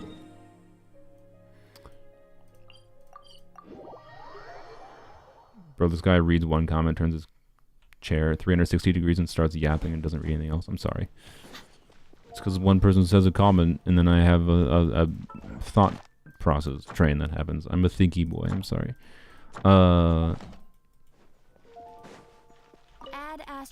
What did I miss though? Thank you. I'm sure if you're still doing stuff with Alhaitham, could you use cryo to extend his dendro aura after he leaves the field and get more ride and egg raids? That would be interesting actually. Doing it's a problem of not having very many cryo off-field players in the game, though. That's one thing I would like to see from Natlan too. Like I hope Chaska, Sitlali, or like, it would be really cool to see if they were a nice like more off-field cryo application than Rosaria is probably what I would describe it as the desire, and a unit intended for off-field cryo. And yeah, it could be interesting for that. I don't think it would really make Hyper Raiden that much better with Alhaitham specifically, but it would be valuable. It's an interesting consideration. Especially because, yeah, it might cause more dendro cores and more hyperbloom damage there, right? To a point it maybe could be worthwhile while Alhaitham is being on-fielded specifically, but it doesn't benefit Raiden while she's on-field that much, right? Can Dia use the burning set? Yeah, she can. Any unit can use the burning set when you have burning going on, right? The Dia cares about the attack percent too, but you don't even have to care about the attack percent because it's just universal 50% damage bonus is kind of good enough that there is potential reason to use it. I do, if I end up playing Emily and Dia together a lot, like, if I end up using Emily enough, right, I might end up farming the burning set, not for Emily, but for other characters, right? I'm still tempted in general. The only reason I haven't bothered farming this is because Deepwood Gilded Dreams is more valuable to farm to me. And then this set I don't care about because I have a ridiculously good Gladiator build on Arlecchino that's basically impossible for me to get a better Whimsy build. So like that, the Whimsy is a useless artifact set for me. The Burning set I think is actually interesting for me for how I play the game, but you know, yeah. Lamest way for Mihoyo to try to savage Cryo is to make Mel easier to play for, and I think that's what they're going to do. Oh yeah, I agree. Like, I think one of the main... They're probably intending to just have the Pyro Archon be balanced around being off-field Pyro player, a little bit of a buffer, and she's probably going to make, you know, reverse melt teams a lot easier and more convenient to play. So, like, Chaska will just be like a Cryo 5-star on-field Cryo DPS, and, like, you can do Pyro Archon, Chaska, Shenhe, whatever the frickin' last slot, and do reverse melt, and blam, you're gonna have pretty decent time, right? That's still a good thing, right? That will still heavily diversify and give much more compelling, like, strong teams for Cryo, but they're gonna be strong because of the Pyro Archon strength more than anything. Like her being a potential significant off-field damage dealer on top of making reverse melt just less annoying to try to do with consistency, but relatively boring still, right? Like, yeah, I would absolutely rather see a Chevreuse type situation with them releasing something goofy that like makes Cryo team combinations of teams that include Cryo characters specifically that just weren't a thing before. That's what I would like to see most of all. I think my YouTube chat broke again, by the way. That's part of the reason, part of the reason I've been rambling a bit more lately is because, like, I glance over, don't see the YouTube chat update, and then just continue rambling about whatever I was rambling about, but then I looked at my stream preview and, oh, the chat was updating, that YouTube wasn't updating. Anyways.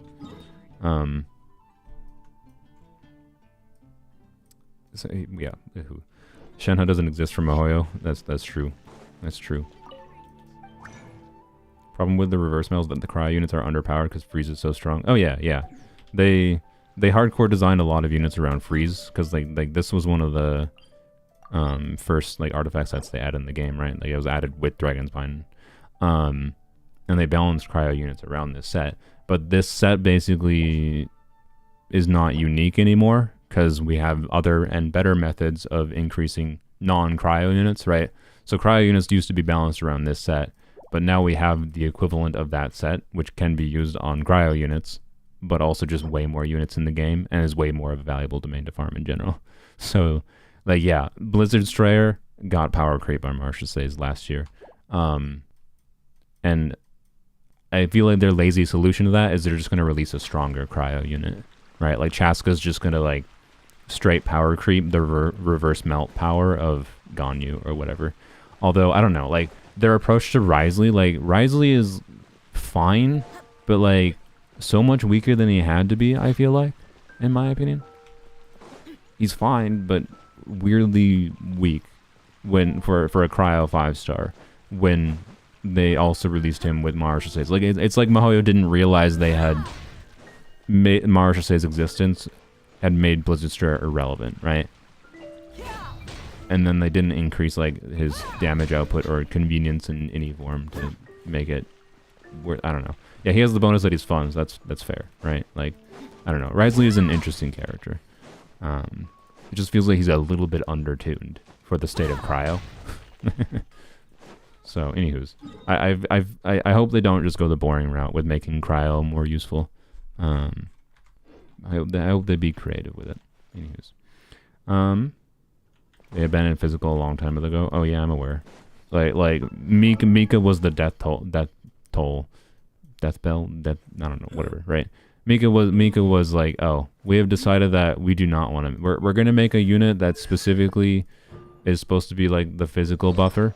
And we're going to make him very even with C6. He's just He's not useless, but he's just And that was the death bell for physical. Yeah. So, anywho's. Like, Mika needed to be so... As the niche physical buffer, like, Mika needed to be the Chevreuse for physical, right? And instead what he was Mika. And like he has a little bit of relevance thanks to Farina's existence, making healing be a lot more relevant because healing can be damage bonus. But like, yeah, C6 Mika is like a compelling choice, but like he needed to do more than what like C6 is what he should have done at base kit in his base kit, even if he was more restrictive for his team comps. And then like with C6, he should have been like, whoa, physical teams are actually a thing with C6 Mika. And like at a baseline, he needed to at least make physical teams more worth considering. Instead, he just is like, wow, at C6, he's kind of better in some ways than Bennett for Eula, but Bennett was also never good for Eula in the first place. And also the way Mika works with Eula is kind of not great too, because of the fact that you oftentimes swap out early with Eula. And if you swap out early with Eula, you don't get the physical damage buff. Oops. So, Eula's best team is Shunyun, Farina, and Bennett C6. I mean, yes. But, anywho's.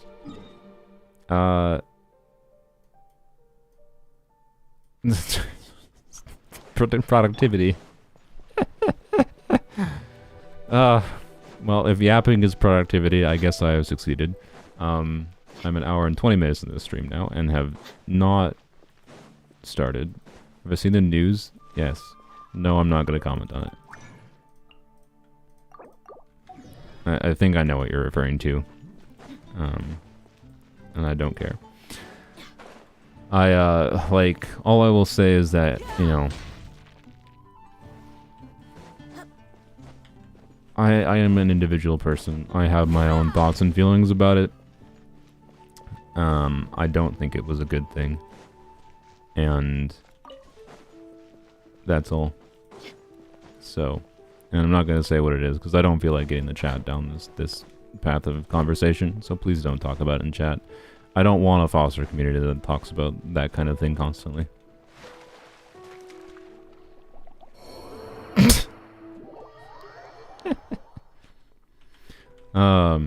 Yeah, like I made a political joke. Sino in the Imaginarium Theater in my poems only video. Sino has a line at the end, right? If you use Sino, where he says some joke about like how the law, once written, applies to everyone equally, even the lawmakers. And this was the same week that, you know, the Supreme Court made a ruling. So I had to make the joke. I was like, of course, everyone but, you know. But I was like, I didn't want a political joke in my video, right? Like, it wasn't even something that I feel like was one side or the other or anything. I think it was just like a decent joke. But I still cut it out, because I just don't want to, right? Anywho's. So, like, everything in life is political. I'm not gonna say no politics ever. But at the same time, I don't want to become a politically focused community. I don't want to foster a politically focused community.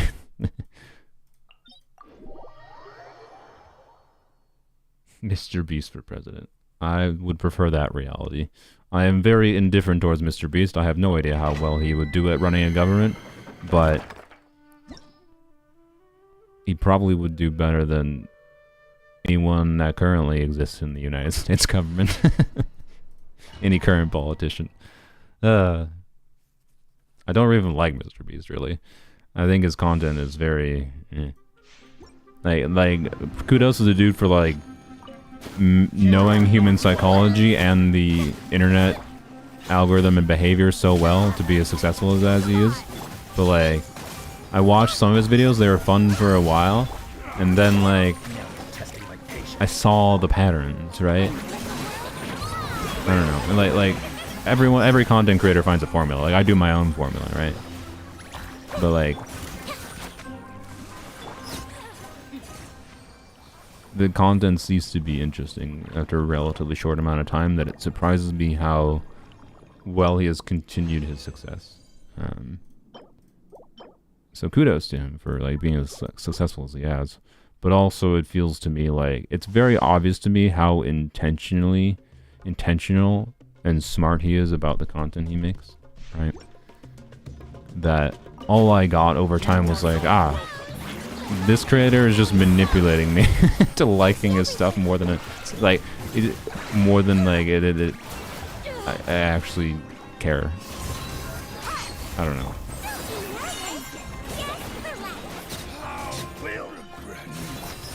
Can you, like, die? Thank you. I don't know why I'm struggling so much here with this team. I think it's just because I didn't start with bursts in the first clear through.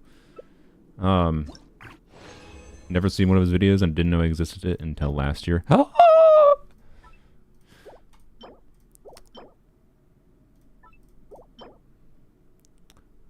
I'm free. Except I think I just used my fodder earlier. I'm free. Well, this could roll really poorly. This could roll really poorly. I think I'm free. I think I'm free. It has to just not roll really terribly, but you gotta understand, like, you gotta understand, like, I had no crit circlet before with crit rate substat. That's literally the first Deepwood circlet I've ever seen that had crit damage main stat and crit rate substat. And it also has crit rate and it has attack percent. Like, at a baseline, even without any additional rolls, this is better than any other circlet I have. Like, this is what I was rolling with before, guys.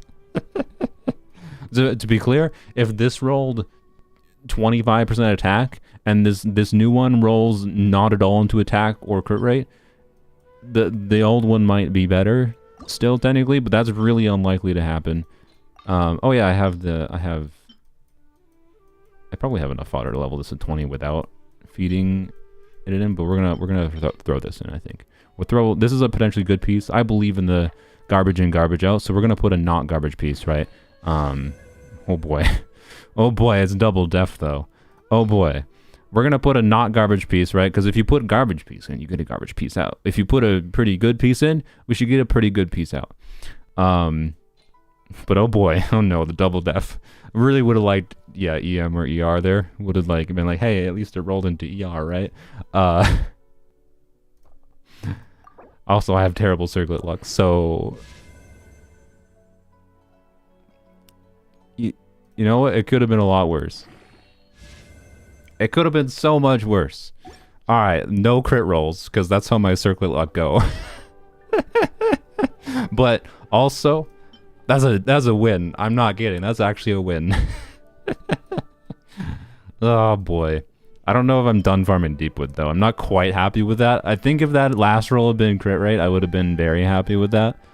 Like, that's a lot of attack percent. That's very, very valuable on Emily. The situation here is what does my Emily's build look like? So Emily is a polearm crit ascending character.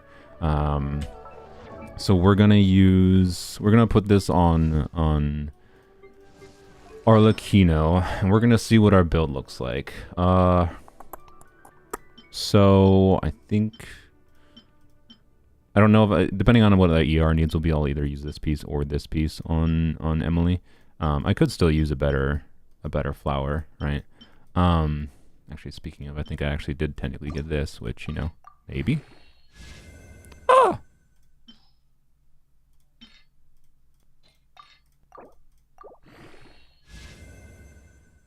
Wow.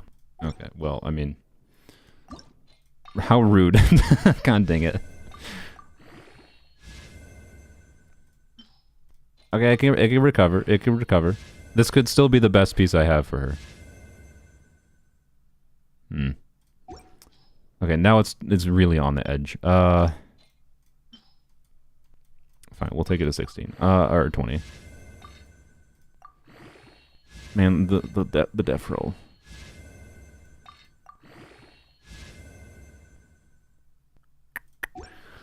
So the reason I rolled that, right, is because, like, I didn't have any double crit and attack percent piece for her in a flower for Deepwood for Emily.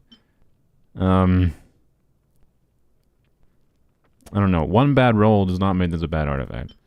It's just, you know, the priority is definitely crit. So I'm not gonna throw that away yet. That's something that's gonna require me. This is an artifact that rolled well. Like this is 3 max rolls into crit into attack percent, and on a character that's like not gonna have like Bennett buff going, that's potentially very irrelevant. Now the Pyro Archon ends up being like a buffer that buffs Emily's attack percent, like buffs the whole team's attack by 90%. Then attack percent again becomes a little bit less relevant of a stat compared to crit. But like, don't underestimate the value of attack percent is my point. This is something like it's rolled good enough that I have to test it, right? Especially with the high roll value. Like 20 CV plus 3 max rolls of attack percent is not bad. Yeah, for an off-field attack skiller. But like it's borderline because she still is really gonna like crit, right? So what does my Arlecchino build look like basically if I equip my pieces? So this piece I have is very good. Like this is like what I would have liked to see, you know, this piece roll, like essentially. Where like, yeah, it's got 3 attack percent rolls, but then it's 30 CV, right? So like if that last roll or if that defense roll had been crit, it would have been amazing. But it's right on that borderline of like, maybe might be better. Depends on ER needs too, of course, right? It's very likely I will not have her weapon, right? So it's very likely I may actually want some ER, and therefore, you know, artifact like this one becomes much more compelling. So let's see here though. I also have this piece. I forgot I got that yesterday. That circlet is so weird. I'm very glad it rolled a bunch of attack percent. It rolled into a valuable stat. Like, I have a lot of attack percent substats on my Emily now. Like, I think if I somehow get lucky and end up getting Emily's weapon, I have a very, very strong Emily build, is what I think. But if I don't, then I think I might be a little bit lacking in crit rate, is my current feeling. And then we'll use this, right? Like, these are some heckin' good artifacts. 2080. Well, the attack doesn't matter. No, not wrong weapon. This is not the build I will use on Emily. It's funny, but no. Emily is crit damage ascending, by the way. That's why I'm using Arlecchino. So the choices are, and like this is not the circlet I will use if I end up using Fab on her. That might end up being what happens, but then I will end up using a crit rate circlet, in which case I need to continue farming Deepwood. But the choices are basically do Jade Spear as a generic stat stick, right? And yeah, see this. See, if I had, frick, if like one, like if it was 7%, right?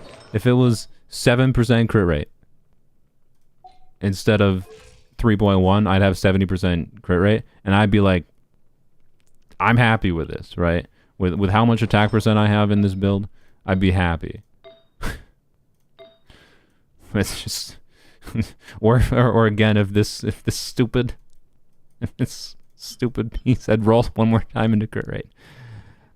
It's so close to be like, I hate it. I hate being at this amount. Like, it bothers me to not be at least 70%. Should you go for C1 Yulon away for Natlan? I mean, unless you really want it for like exploration utility or doing like I don't really do anymore, but doing like forward vape Yulon with trying to nuke on her skill is genuinely really fun with C1 and Aqua Simulacra. Otherwise, probably no. C2 Yulon could genuinely be worthwhile, because like C2 Yulon brings her to the point of having like essentially the same Hydra application as Xingqiu, which means there's absolutely, because there's with the C0 Yulon versus a C6 Xingqiu, there's a lot of reasons to potentially consider using Xingqiu. I know a big one of them is Xingqiu having higher Hydra application than Yulon. So C2 Yulon bringing Yulon up to the same Hydra application of Xingqiu removes one of the primary reasons to choose Xingqiu over Yulon, and Yulon is just like basically a higher damage potential version of Xingqiu then. But you still lose the defensive utility of Xingqiu, so that you're still losing something significant, but it's less significant than the Hydra application potentially, in my opinion, because that's just like a preferential thing, is how comfortable you are with fragility or not. I'm definitely I prefer more damage and being more fragile because I'm comfortable with dying and having to retry and whatever, but you know, your mileage may vary. I don't know. C2 Yulon is one of those things that like it can increase the amount of teams you would choose to use her in over another character, notably being Xingqiu. So like maybe, but C1 Yulon in its own right like doesn't necessarily do that much, unless you have Aqua, in my opinion, or unless you plan on doing shenanigans like forward vape Yulon. So Xingqiu is my healer and shielder. I mean, yeah, exactly, right? If that's what I'm saying. If you really, really, really like Xingqiu as a defensive utility, C2 Yulon does not change that. But if you're talking about just as far as how damage is going, not defensive utility, it just makes Yulon better than Xingqiu on damage level. What was I doing? Oh yeah, Emily build. This is just right on that perfect, awkward edge. Like, one more crit rate roll, man. One more. I'm black. Jace, did you typo, or did you just feel the need to tell everyone you're black? I'm glad you're black. If you are. Like, I'm glad you're proud of being black. I'm glad you're black. I missed an important word there. But, you know.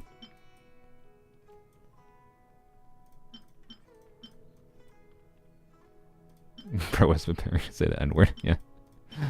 Will Emily ascend with crit damage? Yeah, that's why I put it on Arlecchino.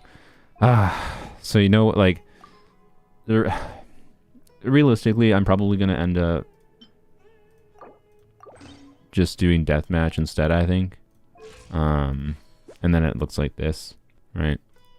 It's a lot lower attack at a base level, but you know, you get stacks if there's no, you know, you get more attack percent. So if Arlecchino is on the field like Emily would be, we'll check here. We'll check without double pyro and with double pyro quick. So, and I don't know what Emily's base attack is. I'm just going to assume it's similar-ish to Arlecchino, right? So Arlecchino on deathmatch with double pyros at 2200 attack with an R2 deathmatch, right? This is kind of my thinking what I'll end up going with Emily, and this is a properly very good build, and this is where it goes in with like how it doesn't really matter that much that I rolled a bunch of attack percent versus crit rate, because attack percent is still very, very valuable. Like I have so much attack percent in substats on my pieces. And like this is even to the point, right, where in like, okay, yeah, maybe I do use this piece for more attack percent and brings her down to like this for crit damage, but even more, like that was 100 more attack. That's not meaningless. And then, let me double check actually. What's what is Emily's base attack? Where's my web browser? I can't find my web browser. I'm blind. There it is.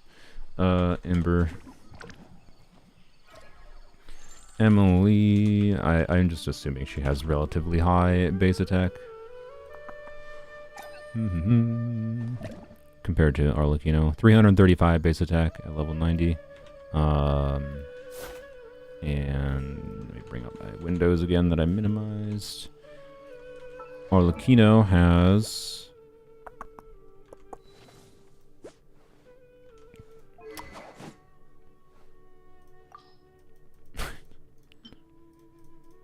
There we go.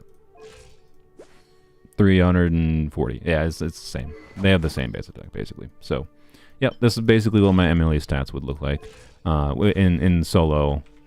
If there is no double pyro, of course, double pyro is more attack percent, right? So this is what my Emily's base stats would look like: 2300 attack, 82 crit rate, 209 crit damage. This is a very, very good Emily build.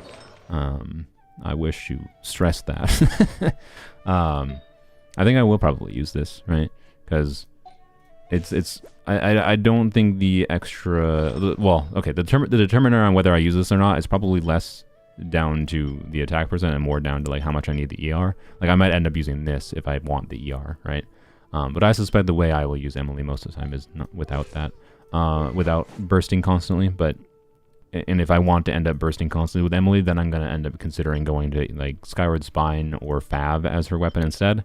And then I'm going to need a crit rate circlet, which, you know, invalidates this entire build. So this is assuming a crit rate weapon, either Deathmatch, Jade Spear, or her signature weapon. Her signature weapon, of course, would be like 4% more, or sorry, yeah, about 4% less crit rate than this, right? So she'd have 79%, 78 point whatever percent. This should be a very, very strong Emily build for generic utility. In videos that I use on her, I will probably end up doing things like Marisha Say builds as well. When I try to like on-field Emily, I will probably do a video trying to on-field Emily, but I think I'm done farming for Emily, actually, which is good. That means I can pretty safely now be happy about spending resin elsewhere. I don't think I need to spend more resin in Gilded Dreams and Deepwood. But yeah, and I got a good set of Yae upgrades. Like I don't know, I got a lot of value actually out of coming back to Deepwood and Gilded Dreams. I've got a lot more flexibility for different Deepwood pieces, for supportive pieces now. I've got the ability to use Yae, a compelling reason to use Yae on Deepwood now. I got, you know, pieces for Alhaitham, right? The fact that I can have Yae on 4-piece Gilded and Alhaitham on 4-piece Gilded and not have to sacrifice much on either of them is really good. So I'm happy with this. Why didn't you farm Reverie? Because Reverie versus Deepwood is basically the same thing in teams where the main unit that makes sense to have on Deepwood is Emily. So as an example, right, like one of the most obvious team formats for Emily would be doing something, and this is what like Emily is solo Dendro. Like if you're doing Emily with Nahida, which there is potential reasons to do that, then obviously Nahida can be on Deepwood and Reverie would be meaningfully better. But it's not very resin efficient to farm that domain for me because Reverie is only going to be beneficial for any time I'm doing burning shenanigans or on Emily herself.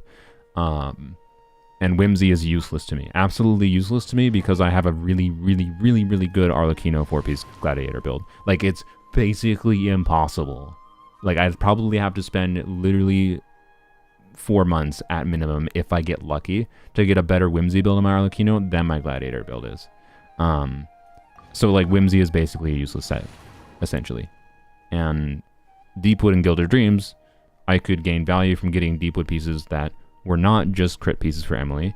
I already had good Deepwood pieces beforehand, before coming back to Deepwood Gilded Dreams. And Gilded Dreams is a valuable set for other units, like Yae, like Alhaitham. Like I've been talking about the stream. So like, it's just a way smarter domain to farm as far as like getting valuable things for more units than just Emily.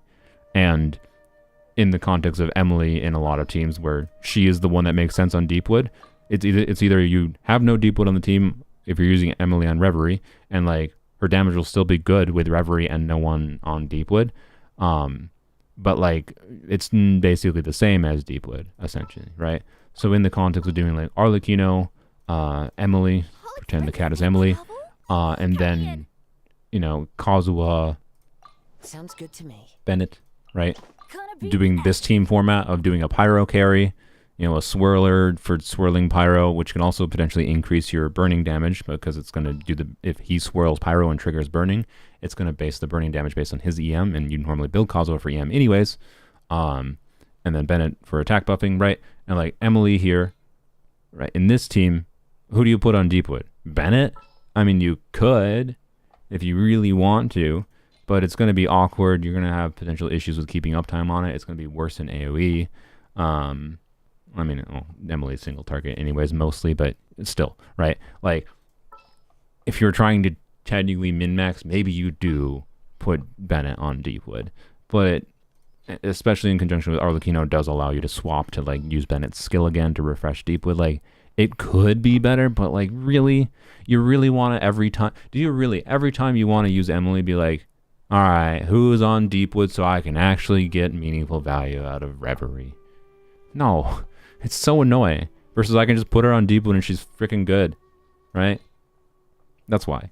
So, it's just annoying. It's just annoying to have to do that. And Deepwood will be in Strombox soon as well, right? So it's a more valuable domain. Deepwood will probably be in Strombox soon. It's a more, yeah, and it's as good as Reverie in context where Emily is the most sensible one to put on Deepwood, and you don't have to worry about reconfiguring your builds and playing inventory impact for 10 minutes every single time you dare consider using Emily. right? So, yeah. I think the burning set has, like, Reverie could still be worthwhile for the fun of using on other units other than Emily is my current feeling. Like, I would rather use the burning set on Arlecchino in this team rather than the burning set on Emily in this team. Heck, or even Kazuha would be funny to put it on. Anywho's. And now I have to please, Mario, add more teams. I keep on having to reconfigure the siege wing. What team do I delete? Because like I'm gonna have to. This is something that's productive because I'm gonna have to do this because like there's probably like 400 different variations of Emily teams that I'm gonna want to test around with. That it's gonna be really annoying to not have extra team slots to just like save them. I can delete. Okay, you know what? Yeah, I can delete this because like I know how I don't need to have this saved to remember the team format for DPS Cloud Retainer. It's very simple. So I'm gonna delete the DPS Cloud Retainer. I can probably delete this one too. This is a plunge Yae, and plunge Yae is fun, but I don't need it saved here, right? I don't think I need most of the plunge teams saved. I don't think I need this saved either. Again, this is a plunge team. I can remember the Kave team and how I played it. It stands out enough in my memory that I don't need to remember it. So there we go. I got some extra team slots. And now I can keep the Siege Wing team here and have a couple team slots for Emily. So don't have to keep on doing this rigmarole. Oh boy. I have for this journey. Do you? Dia. Not here. There are still so many places for us Alright. to explore. When it's 5.0 coming? In about 6 weeks, I believe. So, specifically, in 6 weeks, 2 days, 1 hour, and 15 minutes. Well, 6 weeks, 2 days, 1 hour, 15 minutes, plus I think 9 hours. Because the banner, I think, ends before the patch ends. Slightly before. And then there's also maintenance. So, 6 weeks, 2 days, 1 hour, 14 minutes, and add some hours and change on top of that. There you go. Don't slip and fall. Or August 28th. Depending on your time zone. Anywho's. Furious Wet Rock. I forgot what team that is. Oh yeah, it's because that's Noel. I remember. Yeah, I remember. That's what I called the Noel team. Because, you know, you got Geo, which is rocks, and then you're doing Hydro with Farina, and Farina, Furious, right? Furious Wet Rock, so, you know, and you're making rocks wet, so Furious Wet Rock. Burgeon on a team with Arlecchino may work fine. Yeah, it might. I do think that is one of my better team names. I appreciate the joke of this one too, by the way. But this is more like my computer nerd joke. Like, I have actually gotten myself a couple of times where I'm like, wait, why does it say it's loading down there? So that one's just a joke team name. This is the worst one I have, Yae Dendro.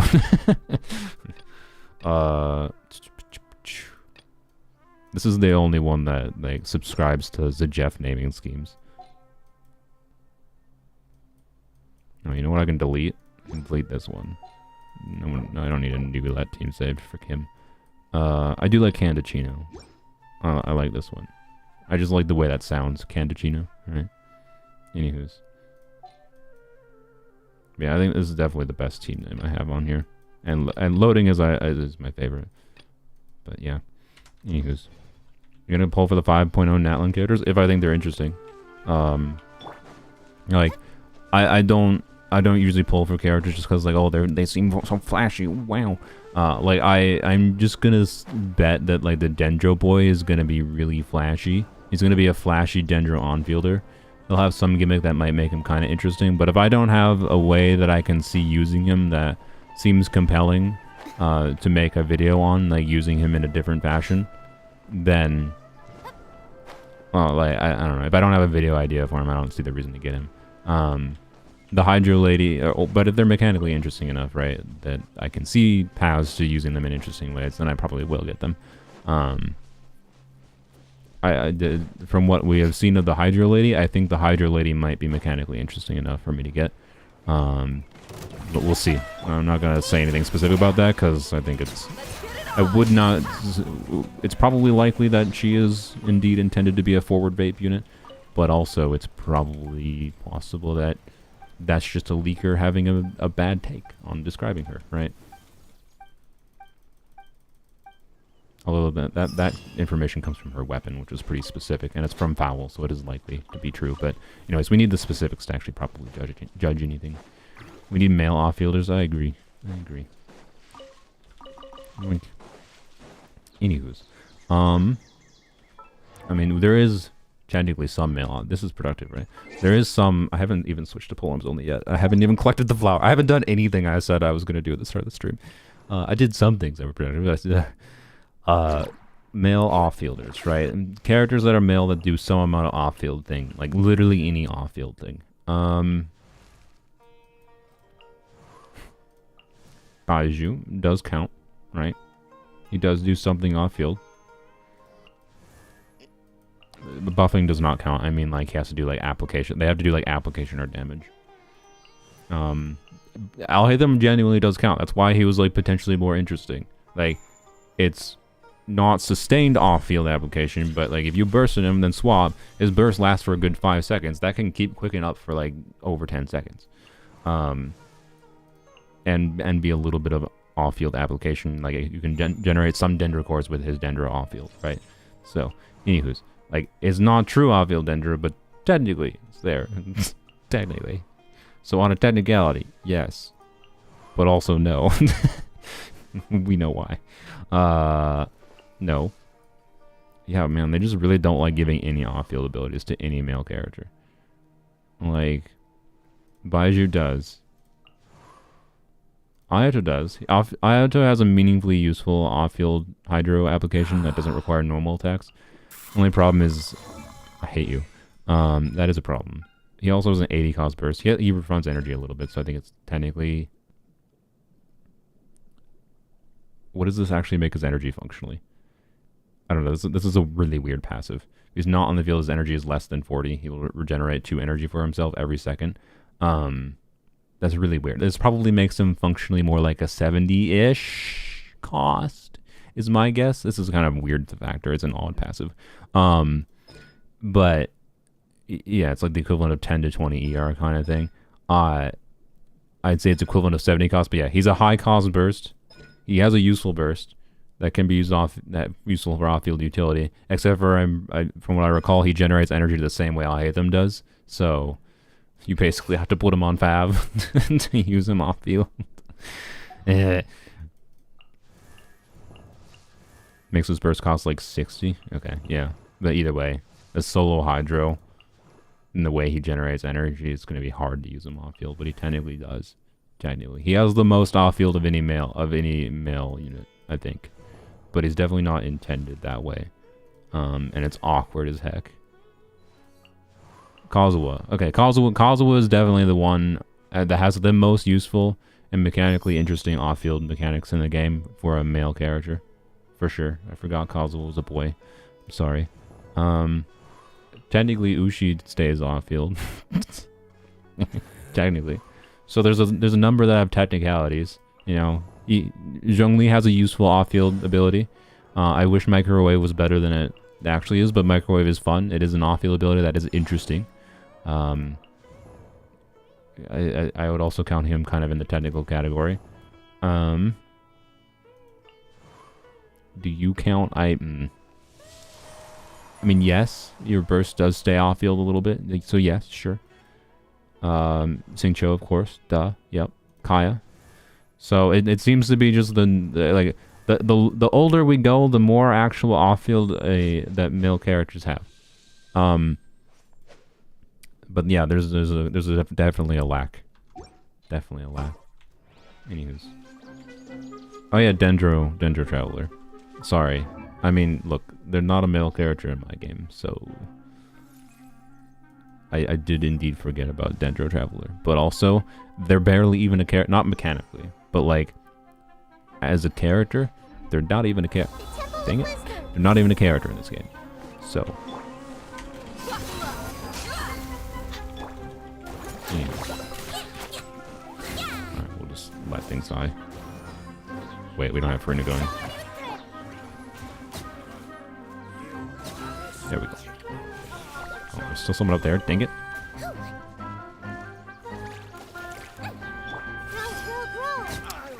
Okay. Just ran straight out the edge. Well, thank you for dropping the drops. Toma. Oh yeah, Toma. True.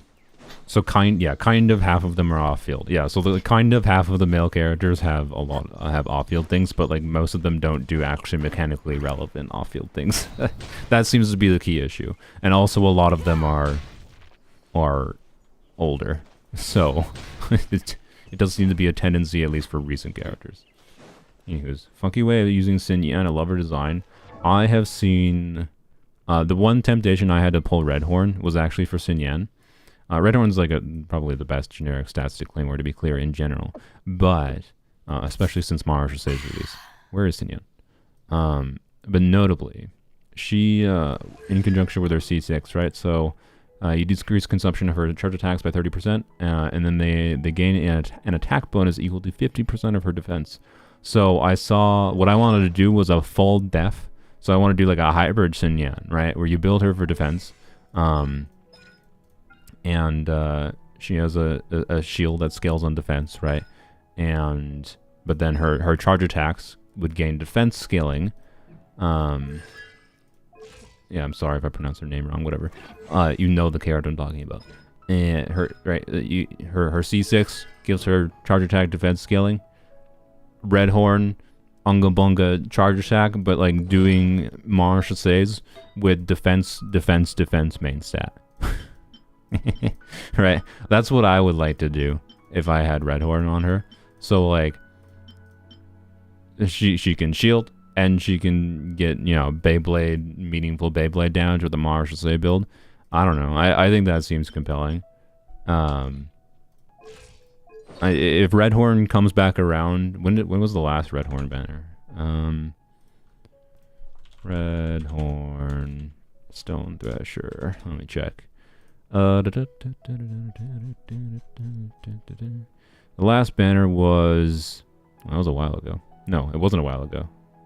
Oh, it was with Chiori's weapon. Oh yeah, that's why I didn't go. Yeah. So like, it was with Chiori's weapon, and I was just like, yeah. So yeah, Chiori's weapon was not compelling enough reason to wish in that banner at that time for me. So if Red Horn reruns with a weapon that I think is not garbage for me, but as time goes on, that becomes less and less likely because I have such a good spread of different like generically useful weapons on this account now. It's really hard for weapon banner to be actually worthwhile for me, right? Like just as an example, the Emily, obviously I already have Aqua, but even if I didn't have Aqua, I have Pulse, I have, for some reason, all the Skyward Harps in the world. I have Hunter's Path, I have Elegy, like, and obviously, especially because I already have Aqua, right? After you already have one Aqua, and a banner with Aqua Simulacra and another good weapon is not a very good banner, right?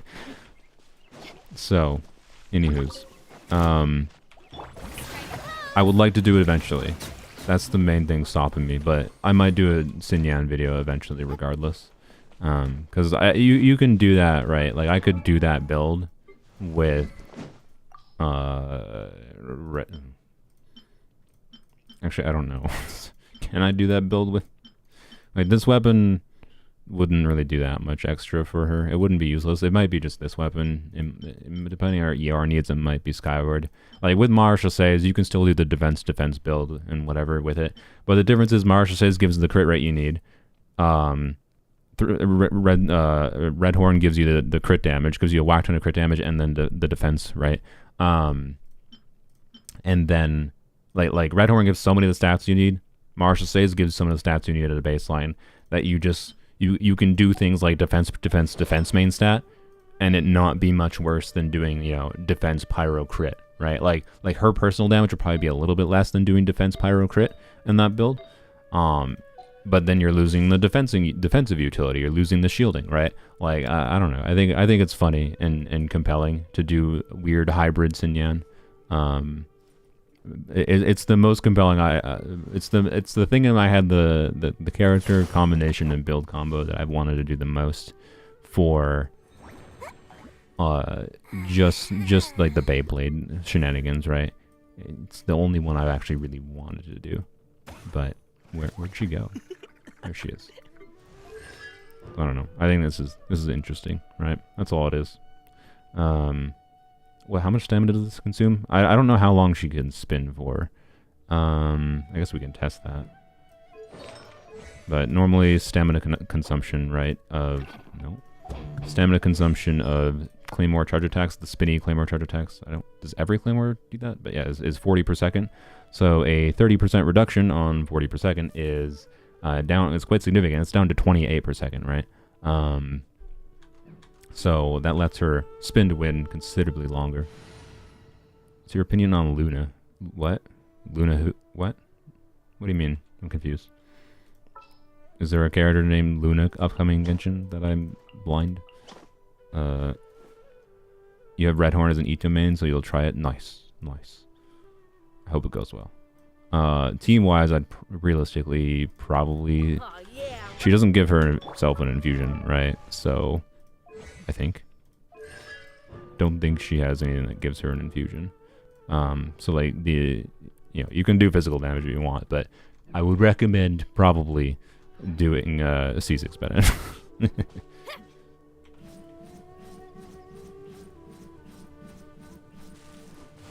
Okay, so it still automatically cuts off. Alright, but you can do 2 full sequences. How long does that last? Let her get I've never actually seriously like thought about like the rotations on this. Alright, so that lasts. Okay, we're at 16 seconds. Alright, that lasts about 6 seconds, so it takes about 12. I mean, factoring in the wind up time for the animation, it probably lasts about 15 to 16 seconds on field with her doing that, right? Which is fine. That's appropriate for a long field time unit. It means you're gonna run out of Bennett's buff towards the end of it, potentially. So doing that second sequence might not be worthwhile depending on what the team looks like.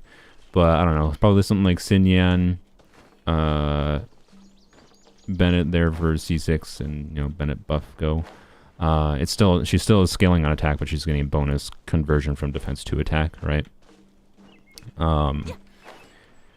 So the Bennett buff is still valuable, and then what else do you do? I mean, if you want the highest damage possible, realistically, it's gonna be Farina, and hopefully Farina will enable vaping, right? Yeah, and so probably just Farina Kazuha, right? That'd be the strongest way to do it. Probably Bennett, Farina Kazuha, and Sinyan Beyblade go on Mars's Ace, right? I think that's pretty compelling.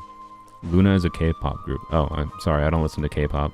I do listen to a large variety. Well, actually, I shouldn't say I don't listen to K-pop. There is definitely some like random K-pop songs I think in some of my playlists, but it's not a active. Like I don't actively follow any K-pop groups. Sorry. I actively follow very few specific bands, honestly. So I don't know if you want to ping me some K-pop music suggestion. This might be a mistake, but if you want to be like, hey, listen to this K-pop song, like suggest me songs, not the group, because like if you give me a song I like, I will listen to more of the group songs on my lonesome, right?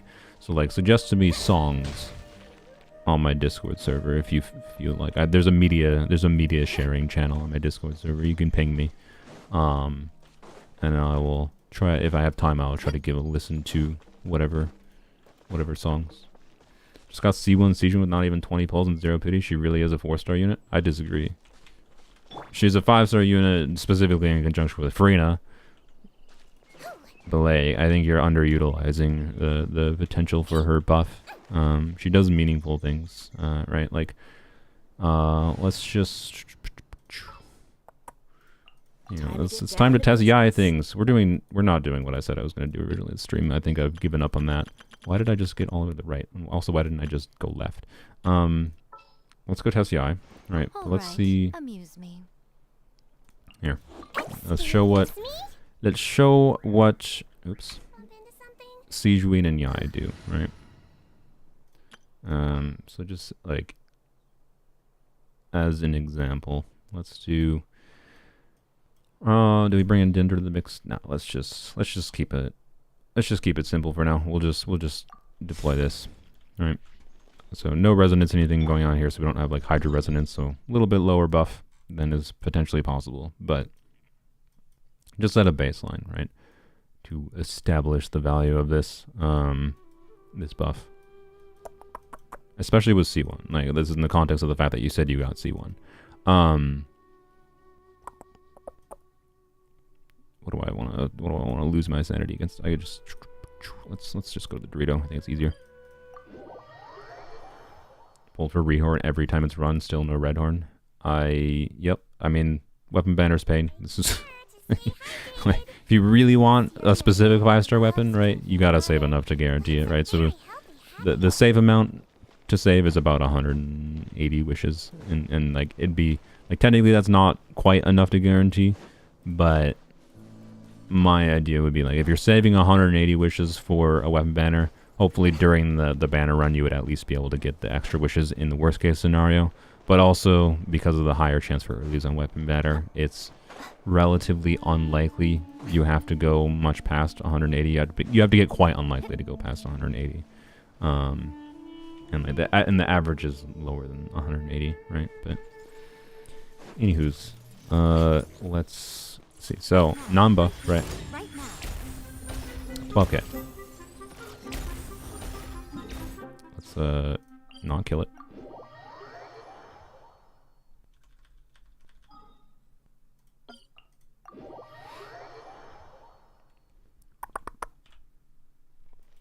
And the damage increase you see here is slightly more with C1 versus C2. Or sorry, not C1 versus C2, C0 versus C1. Or C1 increases the buff by like 20% basically. Alright, and here is with buff. Huh? Is it not functioning? What? Is Siegewin literally just broken? What?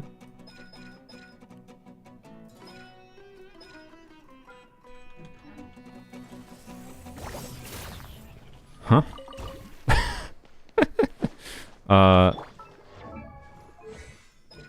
I can tell you one thing for sure. It works with Farina. Oh, yeah, it needs to be off-field. Herp, derp. Thank you. Forgot about that. Herp, derp. I forgot. I failed. Oopsies. And again, I maintain that's a good thing with Siegewin because if she didn't have that, characters that use their skills on field, like if you use, I don't know, Sing Cho for whatever reason, right? Or any character that has like multi-hit skills, especially like Siegewin's buff, its limited number of instances would get used up on instances of skill damage that you don't want using the buff, versus your off-field skill damage dealers using it. So it's actually a good thing that Siegewin does not.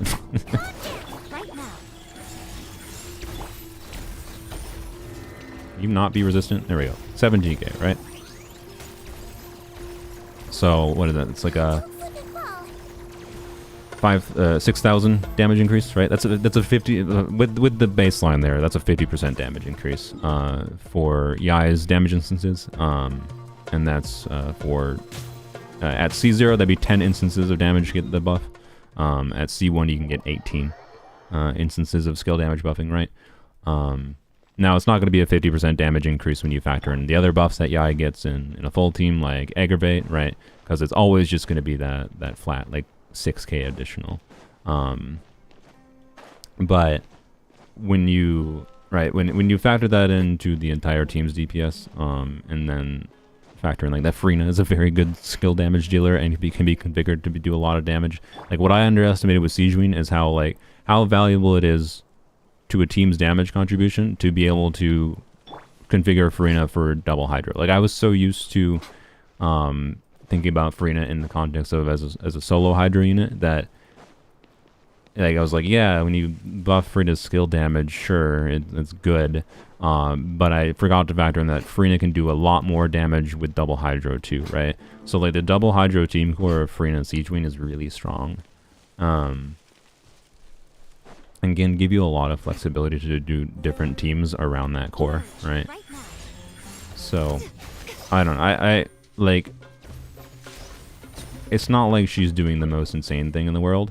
But the thing with healers is like, are they doing something other than just being a healer, right? And that's the key to them being a good healer or not. And in Siegewin's case, she's being a very good team-wide healer, which is notable for Farina. And she's doing some skill damage buffing, which is notable for Farina or other units in the game.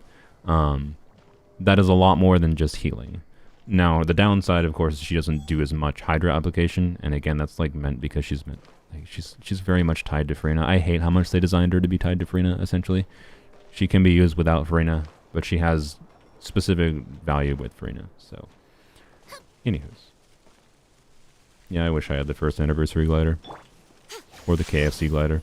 We'll see. I wonder what the KFC glider, the new one, would look like on Yae. Like Yae has some dark reds and, of course, a little bit of like blacks. Although, like on my monitor, they're a bit more like dark brownish. I would describe the fabric color. So I don't know. We'll see how much of a pain in the arse it is to get the new KFC glider in the US. But also, hopefully, Natlan has a red glider. Like I swear, man, if the Natlan glider is like orange, just. Mahoyo, just don't make it blue, because why? But also don't make it orange, right? We already have orange. I like the orangey one. It looks nice. But don't make it orange, okay? Anywho's, they announced the new KFC glider will be made available at some point. Yeah, but like people are assuming, oh, that means it won't be like the cringe Amazon distribution thing like they did with the Amazon wings. No, it might be. right? Like they said they would announce it would be available. They didn't announce how. I am not buying Amazon Prime for 7 months in a row to get some stupid gliders. Like, I would rather pay $200 for that glider. Mihoyo, I will pay you $200 directly for that glider than paying Amazon for 6 months. Okay? That's the main thing I want to have them avoid. They did not specifically say, right? What it would be nice is if they specifically said, it will be in the shop, like the orchestra glider was. It will be in the shop for a limited time. They did not announce that. They said, it will be available in other regions globally through various events. Right now. And it's not an answer that is satisfying. So, I like Amazon Prime. I do not. I do not like Amazon as a company. I think they are one of the core companies in the world that is heavily responsible for the enshittification of. I mean, capitalism is responsible for this in general. To be clear, it's not like this is uniquely Amazon's problem. But I think they've caused a lot of not good things as far as product development goes, and I do not like them. I do not like how they treat workers. So, I do not use Amazon if I can avoid it. And I refuse to pay them hundreds of dollars to get wings. So, yeah. I really hate what Amazon has done to people's perception of the world. I agree. Of like how online things should work as well. Yeah, and delivery. It's like, yeah. Anywho's. We should log on to Poems Only and get things done there before I ramble too much. I cannot believe I've been streaming for 2 hours and I've done, like, literally nothing. wait. You know what I actually have to do before I log it on my main account? I need to do bounties and things. Because... Can I enter co-op world? Want to show my Yae glider? Sure. You know what? I'll let you show off your Yae glider and then I'm banning you for... No. I'll let you show off your Yae glider and then... immediately kicking you because I hate the fact that you have a Yae glider that's better. They do this. What's funny about Amazon is that they do a lot of the same stuff as Temu. Yeah, exactly, right? Like I'd say like if you were to survey people like who know something about Temu and something about Amazon, they'd probably be like, "Oh, Temu is just a crappy Chinese blah blah blah," and like, but then like there's probably a lot of people who would have negative opinions about Temu, but then would think positively about Amazon. Right? And like, no, they're both kind of garbage. So, yeah. Anywho's, I do what I can to not support that company. That's all I can say. Go here. You didn't pull for Hazel because you pulled for Redhorn. Fair. You have tips how to overcome skill issues. I mean, I'm not that high skill of a player. Like, I don't think I'm the worst by any means. But like part of the reason I joke about skill issues to myself and to others sometimes is because I don't have very high skill. Like this is a game that your skill issues can be mitigated with, you know, time. through having knowledge, right, about how enemies behave. Because I don't think it's really that much of a skill. Like skill is things like I would say is, you know, oh boy, I didn't add a full team. Skill is having knowledge for... This might take a second. Well, here's how to make a bounty harder, I guess. Like skill is like, you know, practicing dodging kind of things. Like skill expression in Genshin, I'd say, is like, how comfortable are you with doing like healerless teams or like defensive unit, like no defensive unit teams, right? Like I've certainly done it before. I've been able to clear abysses before with no healer teams. It's not my preference most of the time. Are you Tato? Are you Jirato? If you're not Tato, if you're not Jirato, you're getting blocked. I will block you. You better be Jirato. So I gave permission to. I know Tato has a history of trying to join into the stream, and they're the reason like I don't just like that I have to do reject join permissions because they kept on spamming the thing. You better have that glider to tow. I probably won't actually block you, but also, Toto is the reason that I don't let people just freely join. So, let's do... Wait, can I do... I bet you can't. God freaking dang it. Frick this game, man. Can't talk to NPCs in co-op. Well, also, I don't even... Can you even accept new things in co-op? New bounties?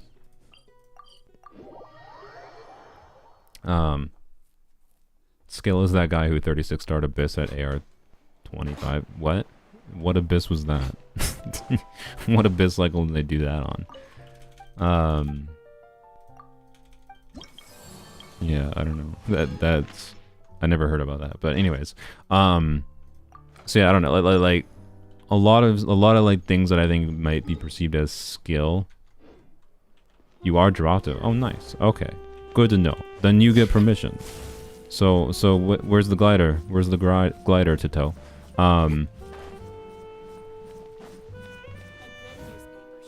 Let me see the glider. Yep, yeah, that's a very good glider. Yeah, I wish. Yeah, that's what I thought. That's what I thought the first anniversary glider was. Mahoyo, I will pay you for that glider. Just saying. Thank you, Toto / Gerato. I need to go to not co-op to do things. Anywho's, yeah, like I think a lot of people perceive the skill expression in Genshin as things that are actually just like having knowledge about things, like knowing about the game mechanics, knowing about enemy mechanics, which you could say, and depending on how you define skill, right, is skill, I guess. In which case, I probably would be a much higher skill player just because of how much knowledge I have in the game.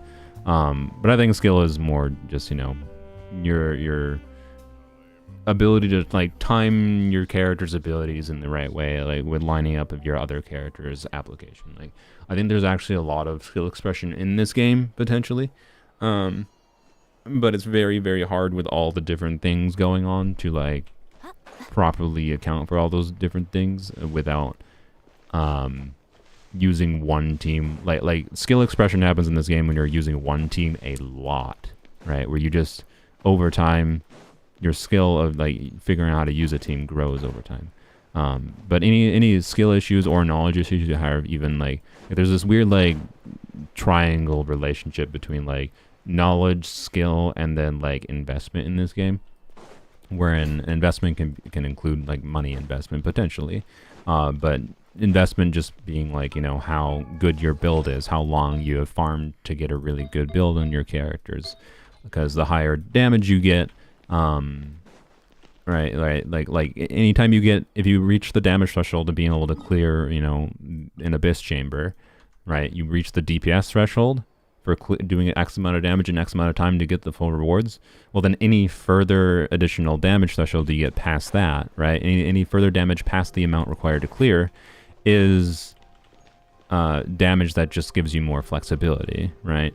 And that's not a skill thing, obviously. That's just an investment thing. So I don't know, like gacha games in general kind of tend to be structured in that way, where if there is skill expression, you have, you know, time investment things that, or money investment things that can mitigate your issues. But the notable thing with skill is probably like your starting point should be just learning more about the game, learning how the reaction system works. So like honestly, watch the Jeff's channel. I regardless of if you like the guy or not, he's pretty good at just saying the way things work in pretty simple ways, and demonstrating them. He's better at demonstrating than I am. Is where a lot of my knowledge came from at a baseline level, right? He gave me the information I needed, where I started, once I learned the things, I started to be able to know the things in order to apply them creatively to have my own ideas for how to approach the game, right? So, you know, the 36 star AR20 was in version 2.6. Ah, yes, there you go. Yes, the pre-Dendro life, wherein you can just, yeah, it's interesting. I still want to see it. I'm curious what it looked like, but yeah. I think that was around the time I probably first 36 starred the Abyss, by the way, which, yeah, shows how much of a probably easier time that Abyss probably was. Anywho's, yeah, mechanics, ICD, snapshot, engage theory, particle generation, infusion, poise, iframe, shield theory, reverse reactions, reaction priority, reaction aura, reaction limiting, hit lag. Yeah, all those things kind of matter. The most notable things I would say, like knowing that much about infusions and poise. Well, okay, poise is still kind of good to know because like poise is when like enemies get staggered, right? And that's like knowing about poise in Genshin is knowing when enemies will get staggered, when they can be grouped, pushed around easier. But yeah, the mechanically, like the reaction system, which has a lot of different layers to it, is really important to know. And then how characters generate energy and understanding energy is definitely very important. Anywho's, it was the first Abyss with Abyss lectures also. Interesting, yeah. Feel free to send me the link. Did I even accept another bounty? I did. Good job, me.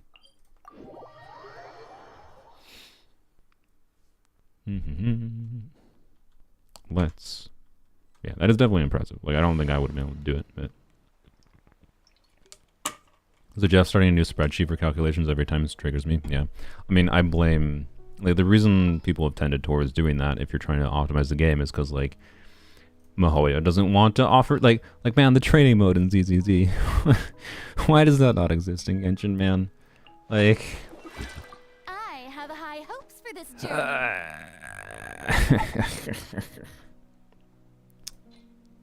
You know, let's just go back to this. Why? Why? Right, like if Zajef could just go into that mode, right? It would be better. Not that he wouldn't have to ever calculate things in a spreadsheet, but like he does it because like showing the math breakdown is important. Like the game is doing the math, right? When it's calculating damage, but when you're spreadsheeting, you tend to ignore, right? And Zajef knows this. He's not stupid. Any good person doing anything with spreadsheets for any game, but Genshin especially, knows that like, you know, there are outside factors and affecting, you know, the assumptions you make when like calculating damage in a spreadsheet form. And usually like Zajef's approach to that, like if you asked him about it, would be he would say like, yes, I know. That's why when I, you know, factor in like calculating the average damage for a character, also Arlecchino is on. When you factor in the average damage for a character, what Zajef does is he would go, like if a character gets, if he calculates a character getting X amount of damage in 18 seconds, he'd probably not divide their damage over 18 seconds. He'd divide it over like 21 seconds to factor in the variability of different things. But like, there's so many layers of interactions happening that, especially the mini teams, and this is why like I think Virgin teams are underestimated in particular, because it's like any Virgin team that works is basically one, you don't focus the team wholly around Virgin, and oftentimes the way they work is by like causing some mix of different reactions at different times that like it's you cannot like make any assumptions about when any specific reaction is triggered, such that like while in game they do end up having like pretty consistent performance when you average things out, but on paper you can never you make too many assumptions to assume it works like in a consistent manner. Like you don't know when vapes are lining up. You don't know when overloads are specifically going to be triggered unless you say that hits are happening at this specific time. But as soon as like the player casts Furina's skill at a slightly different time, it completely screws up the assumptions in the spreadsheet, right? Like it's one of those things like you have to do it in game, in my opinion, to properly judge anything when it comes to Virgin. And doing it in game means you're making the assumption of your account is in a like anything I show in game, right? And this is why I like don't make guides and stuff. Anything you do in game in Genshin is like the things possible on my account aren't necessarily possible to the same extent on another Genshin account. Like doing things in game is making an assumption of things you have available to you are similar, and that is not the case, and I don't make that assumption. That's why I don't make guides and say that you should be able to get this damage from your Yae. Like, I'm not gonna assume that. I don't know.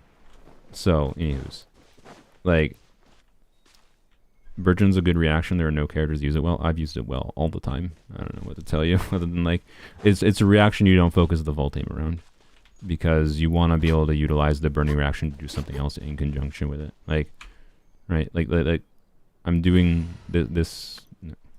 Go look at the Siege Wing video. Right? Go watch this video.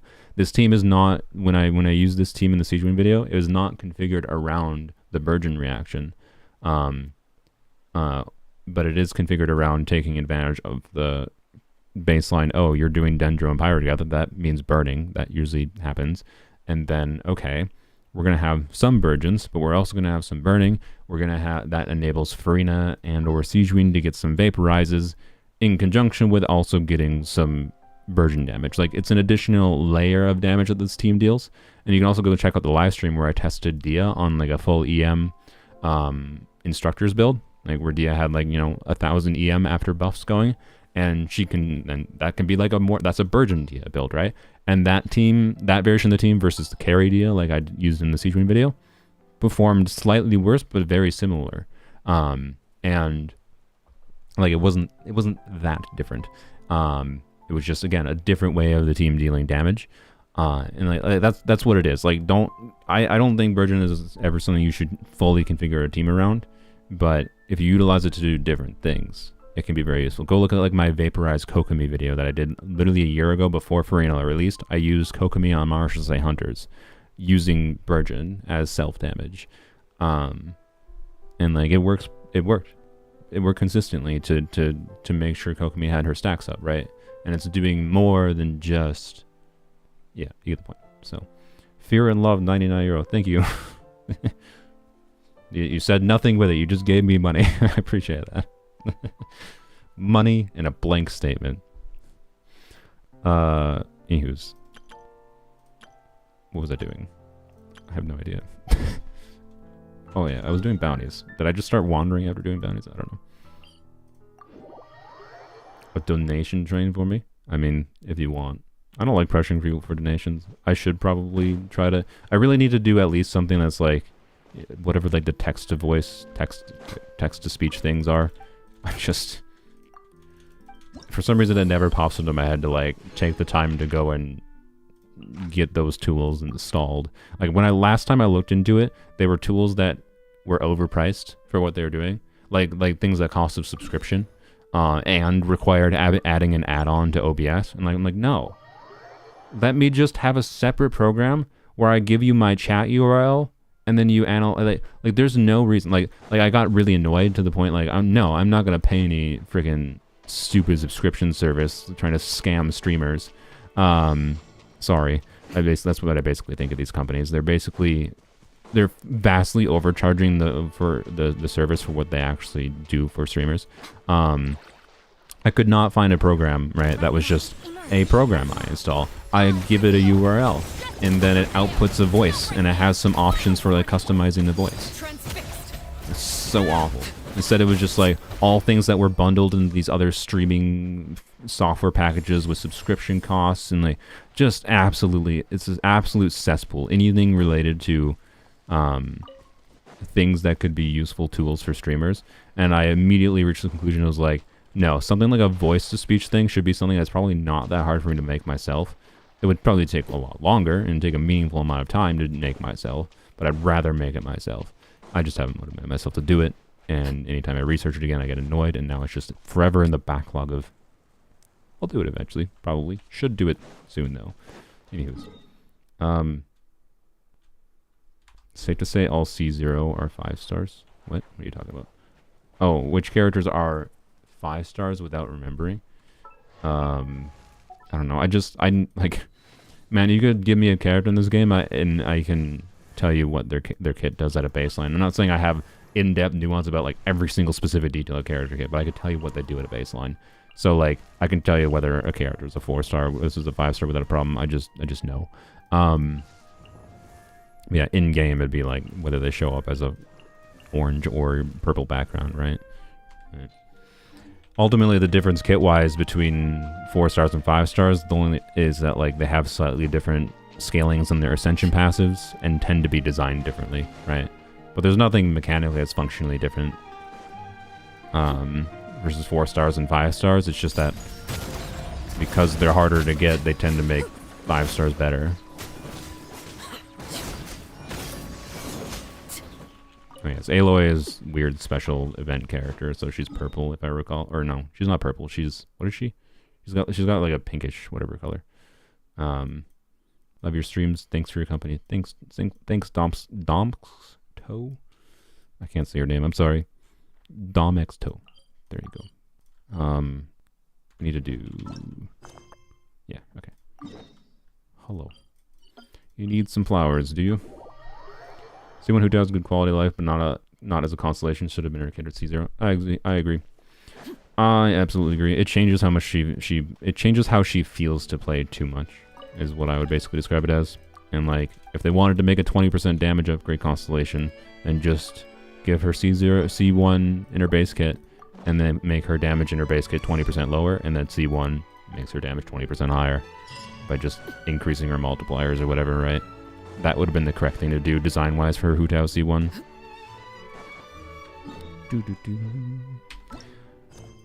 How good is the Natlan music going to be? I love that that's a question, right? Like, I have confidence that the Natlan music's probably going to be fantastic. It's just a question of how good is it going to be? That's one of the things I think I look forward to the most about Natlan. Can I walk through this? Oh wait, no. Is this inside? It looked like it was inside, but I think it might be on the other side of the building. Yep, frick. So yeah, I look forward for Natlan. I think I look forward to what the music is like more than I look forward to the general like the exploration or anything. I'm sure the exploration will be fine and enjoyable, but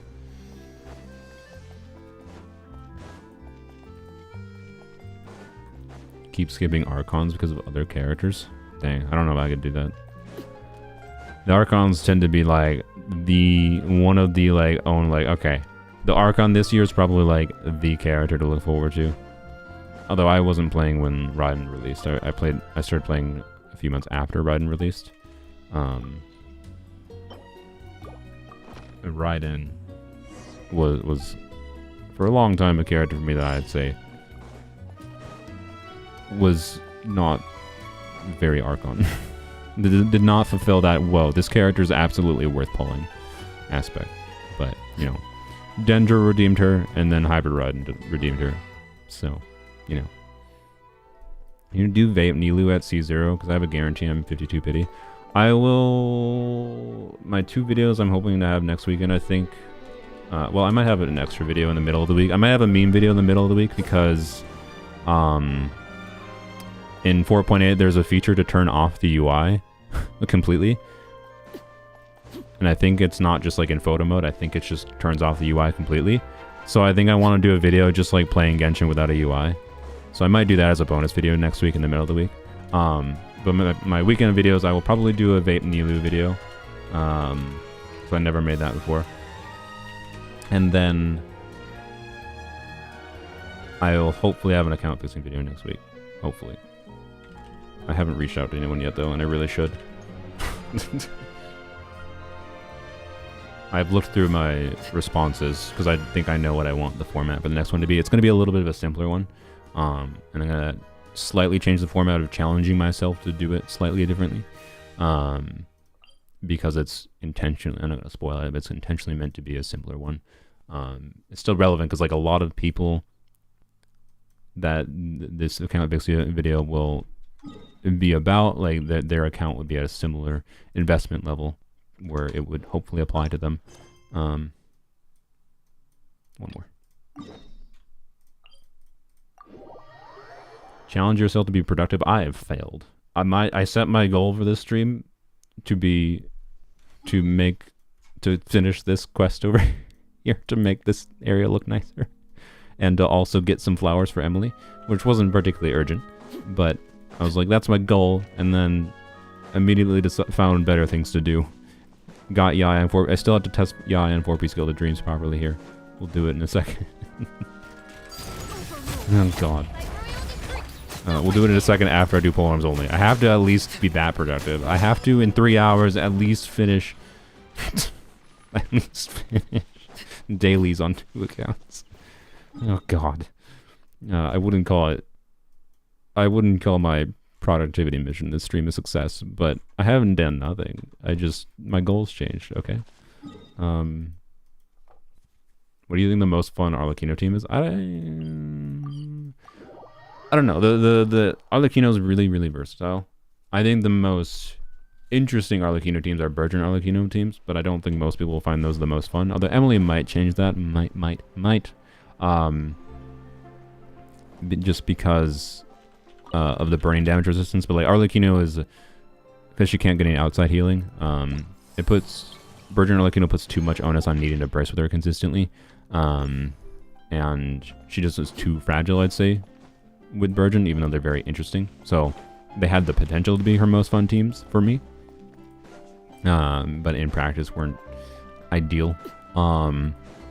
And I suspect that Emily could fix that with the burning damage resistance, essentially. So I do intend to test Emily with Arlecchino and trying to see if I can make Arlecchino Virgin work with Emily. I really don't know what will. It'd have to be... what would it have to be? I don't know, man. Arlecchino, Emily... maybe? Will Candace? No, Candace probably won't work. So it'd have to be like Xingqiu or Yelan. Arlecchino...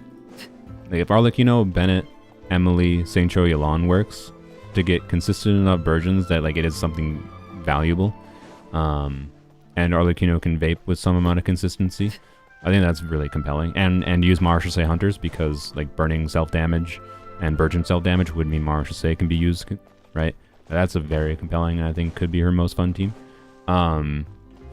Is Virgin damage also burning damage? No, they're separate damage instances. The Virgin damage would not be reduced by Marshall, but the Virgin damage has never been that much of a problem. When it comes to the self-damage from Virgin teams, it's always been, in my opinion, in my experience, the burning damage. Anywho's, the other most fun teams that I've had is this team. Just because, like, I really like... It feels satisfying to me to be able to, like, take advantage of the fact that Chevrolet is an attack buffer and buff 3 other units on the team, right?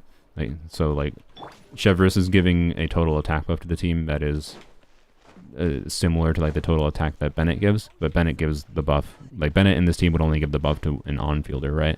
Whereas Chevrolet is, like, if Bennett is giving about 100% attack buff to Arlecchino, Chevrolet is giving a 40% attack buff to 3 different units, but she's giving 40% attack times 3, so that's 120% attack, right? I like that, conceptually. And this team is also very flexible at adapting to different things, and having very good constant damage output. So, yeah. And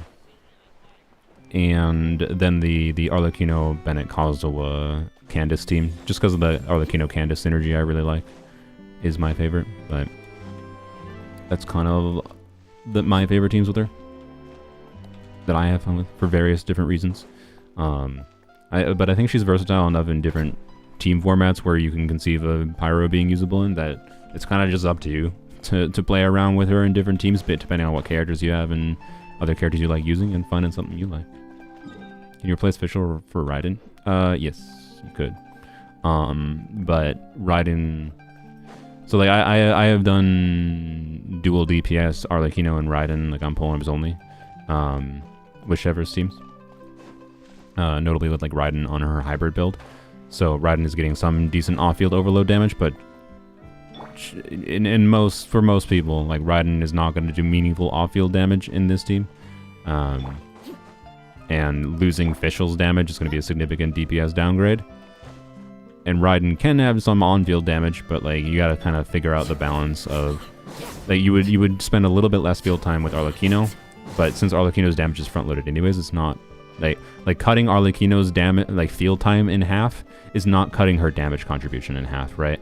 So like there is actual value to like cutting her rotation early, saving the bond of life on her. Let me like, demonstrate this, right?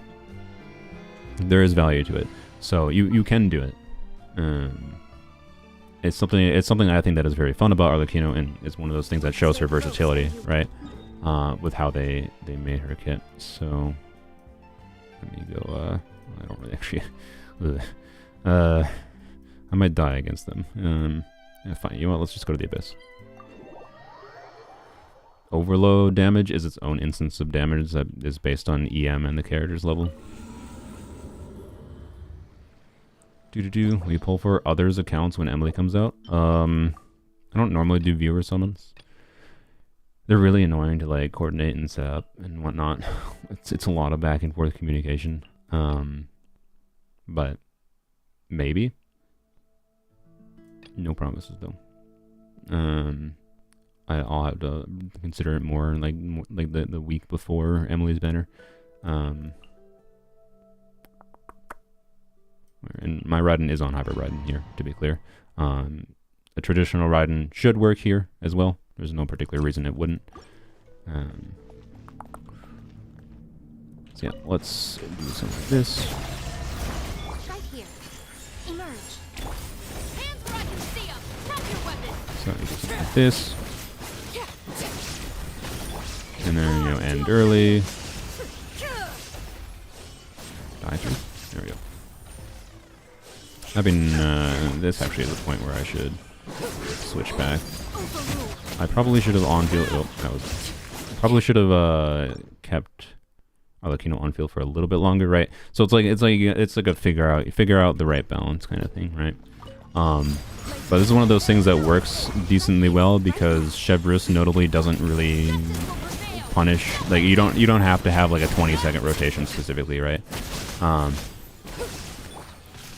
Like actually, I think the smart thing to do is just like do this, poke with Pyro, and then burst. Whoops, and then burst on Raiden. I think that's the smartest approach to how to take this.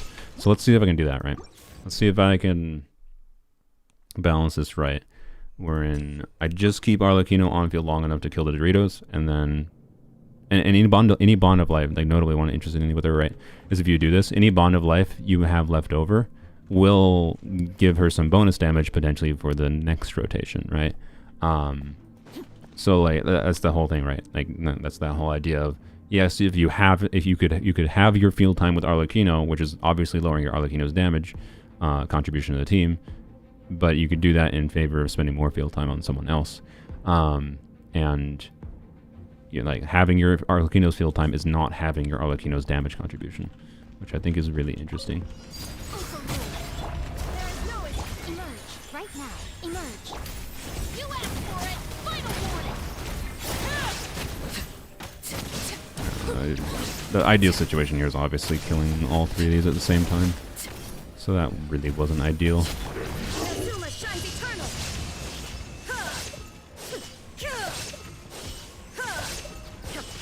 Nothing lasts Also, forever. Yae I think is a little bit awkward here. Right here.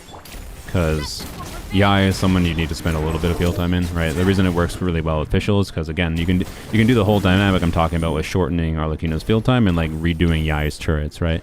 But since I'm spending field time on Arlecchino and Raiden here, I don't want to spend the time that Yae takes to like reset her skills.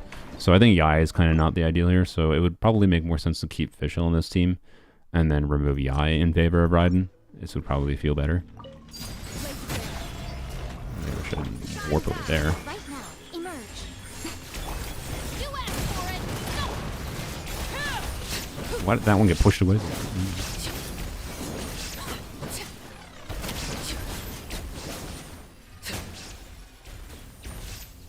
Oh my god. Illusion shattered. Now you shall perish. Yeah, like if Raiden could smoothly get through this, like I don't know, let me show you what it looks like with the team before, right? Also, and again, Raiden should probably be on like a normal traditional build there for like optimal damage output, not the hybrid build, realistically. The hybrid build isn't dysfunctional there, and I'm not going to change the build, but why am I struggling? Brain. Arlecchino, you, and you.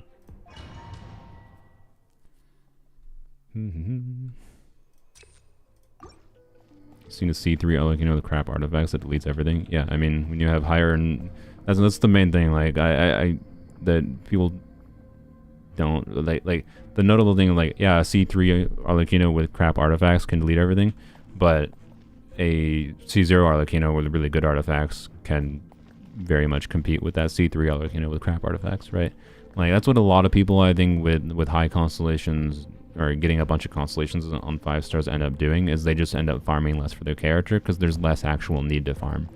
Like, and if that's the reason to get constellations for you, I guess like go for it, right? But it's also a waste in my opinion. Like really, you just spent hundreds more wishes just to be able to spend slightly less time farming. Oh man. Right here. Queens of darkness. Justice will prevail. A sight to behold. Emerge. Right here. Right now. I wish the one dude didn't just run away, but whatever.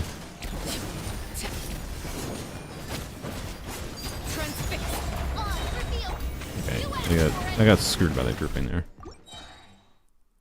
I love that third wave. The third wave is the #1 thing that can screw your times on this chamber. Right here. By royalty, justice will prevail.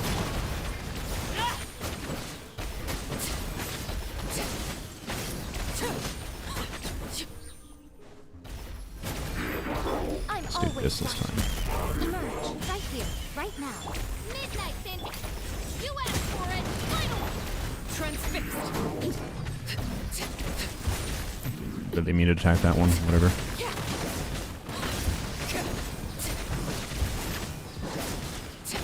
Emerge. Right now. Odds revealed by Probably should have reset visuals sooner there. drop your weapon. Laid bare.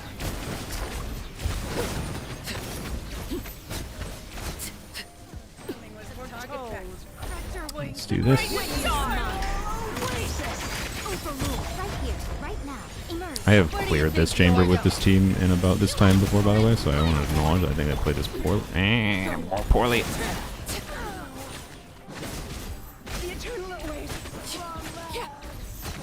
Right. Like, it's pretty satisfying to me. And versus doing the alternative, which is what people would typically do with Arlecchino and Shivers, which is using Bennett still. So something like this. Fastest I've done this is 65 seconds with a Wander team. That's pretty good. I think Wander is definitely one of the slightly better ones as Chamber if you position Fars on buff well. Because you can like just plot Fars on buff here and deal with the Doritos with a highly invested Wander, and then the other dude will hopefully wander into Fars on buff range. By royal decree, justice will prevail. Everybody stand back. Really?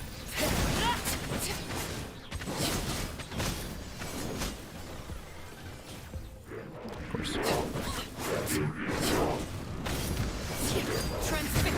Midnight fantastic. Hands where I can see 'em. Going in. Let's light it up.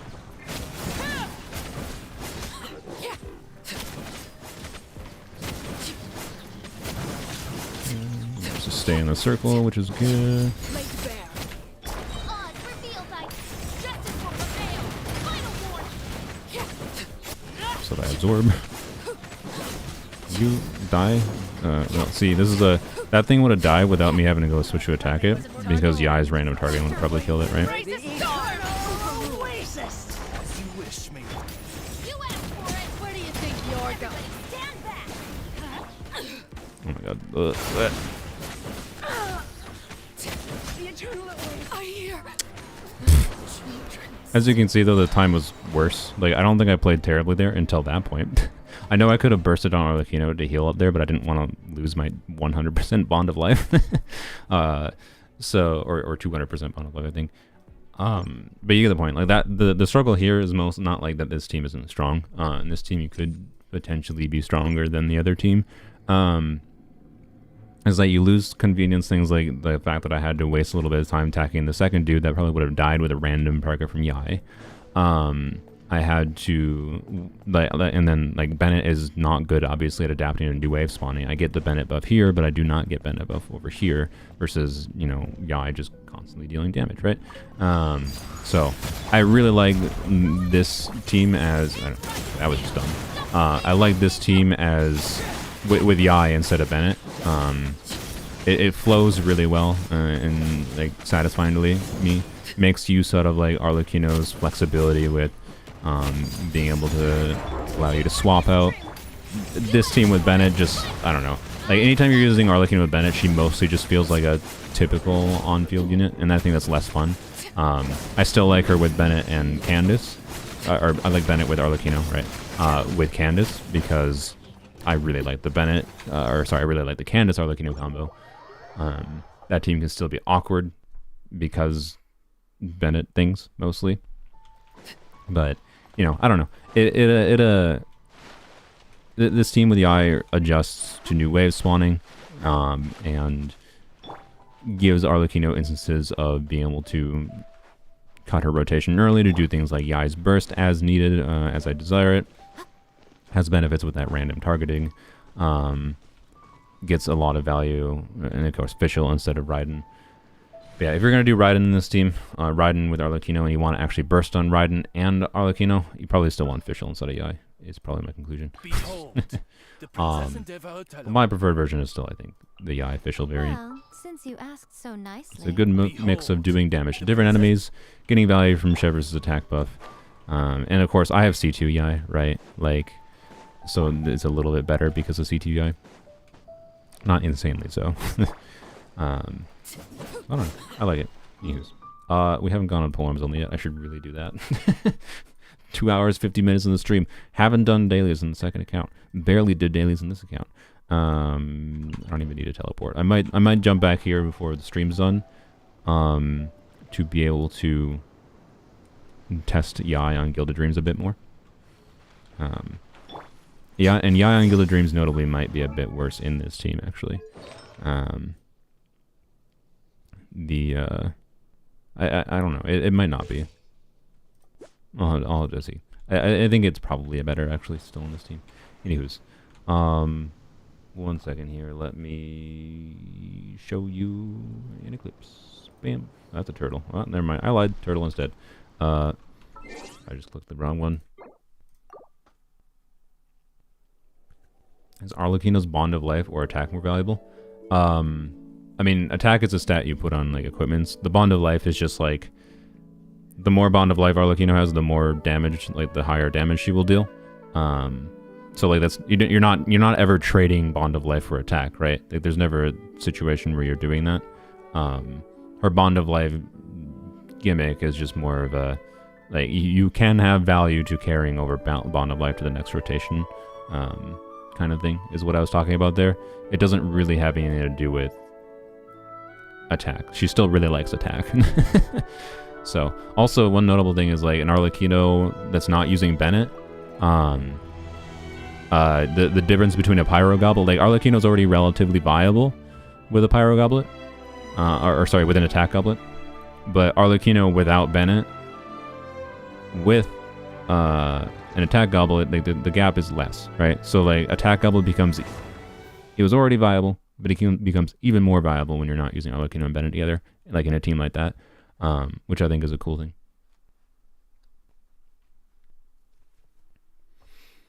I want Chevreuse for Arlecchino. What con should you try to get her? I mean, that was a C4 Chevreuse, which, for that instance, all that Chevreuse was doing for Arlecchino was... Yeah, I already did. Okay. In that instance, all that Arlecchino was, Chevreuse was doing for Arlecchino was just like the attack buff. Well, obviously the Chevreuse shred thing. So she was doing all the C0 things, basically. The only additional things my constellations on my main account were doing, because to C4, like the additional application from C2 doesn't really matter. It's maybe additional overloads. It's not really that significant. C4 is interesting because you can DPS her. Like I have done, you know, if you're doing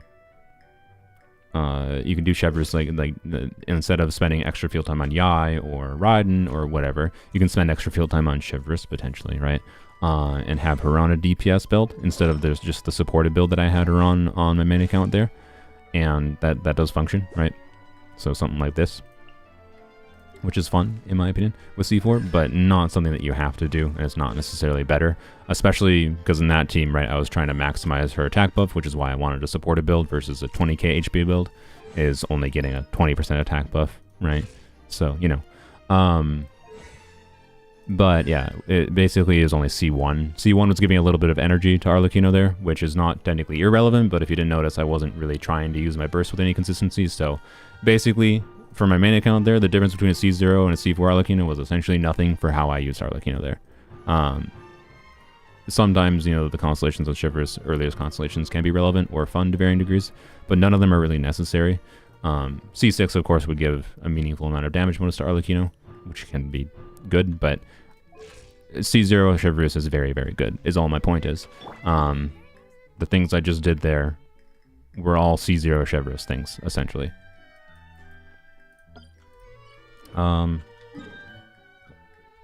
Wait, so Pyro bonus on Arlecchino isn't good? No, that's not what I was saying. I was not saying Pyro bonus.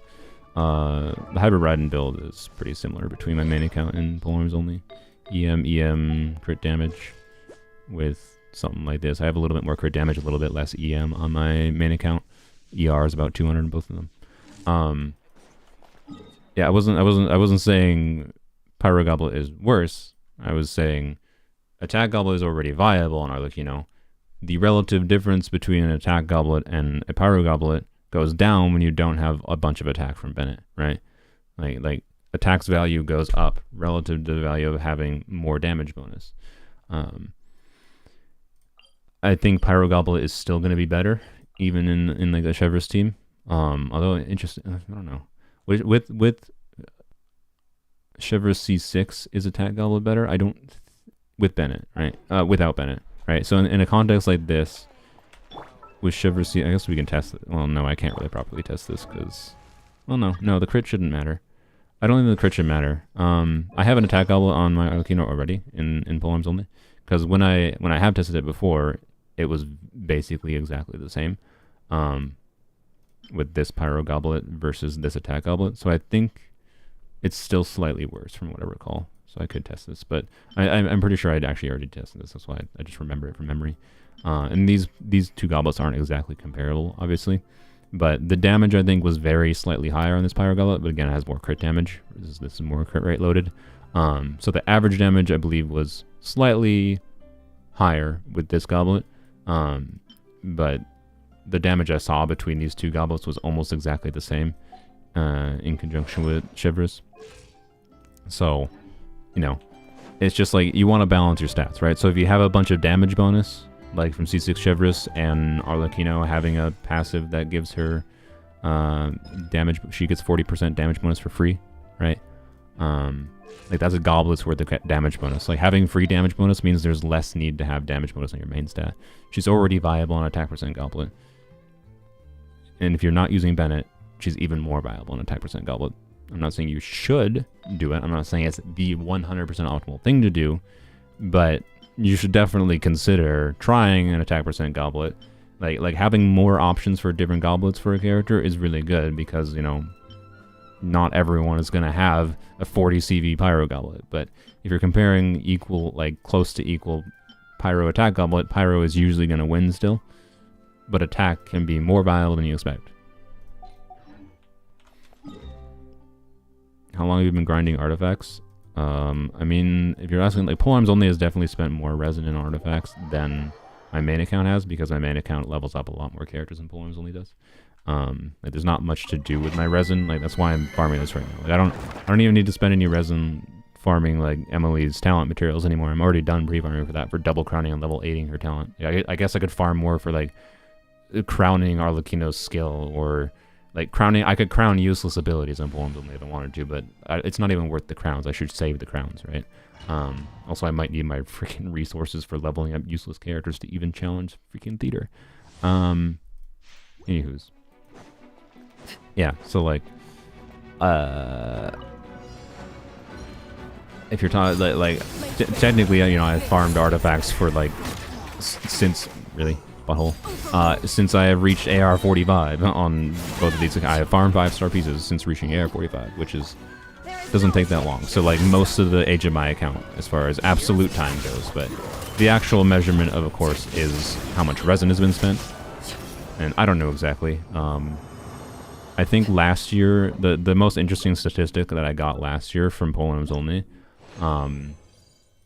wherein I farmed a heckin' lot of emblem, and this wasn't resin. This isn't any resin equivalent like factors in like Strombox for emblem either, right? This was just resin spent in emblem. Was I believe the equivalent of 8 months. So on Polearms only, I have spent 8 months of resin just in the domain alone. So, you know, I suspect this domain will be the winner this year, and will be towards like 6 months of total resin, I think. Even though like I've been at the point for like a month now where there's no need to spend any more resin in this domain. So,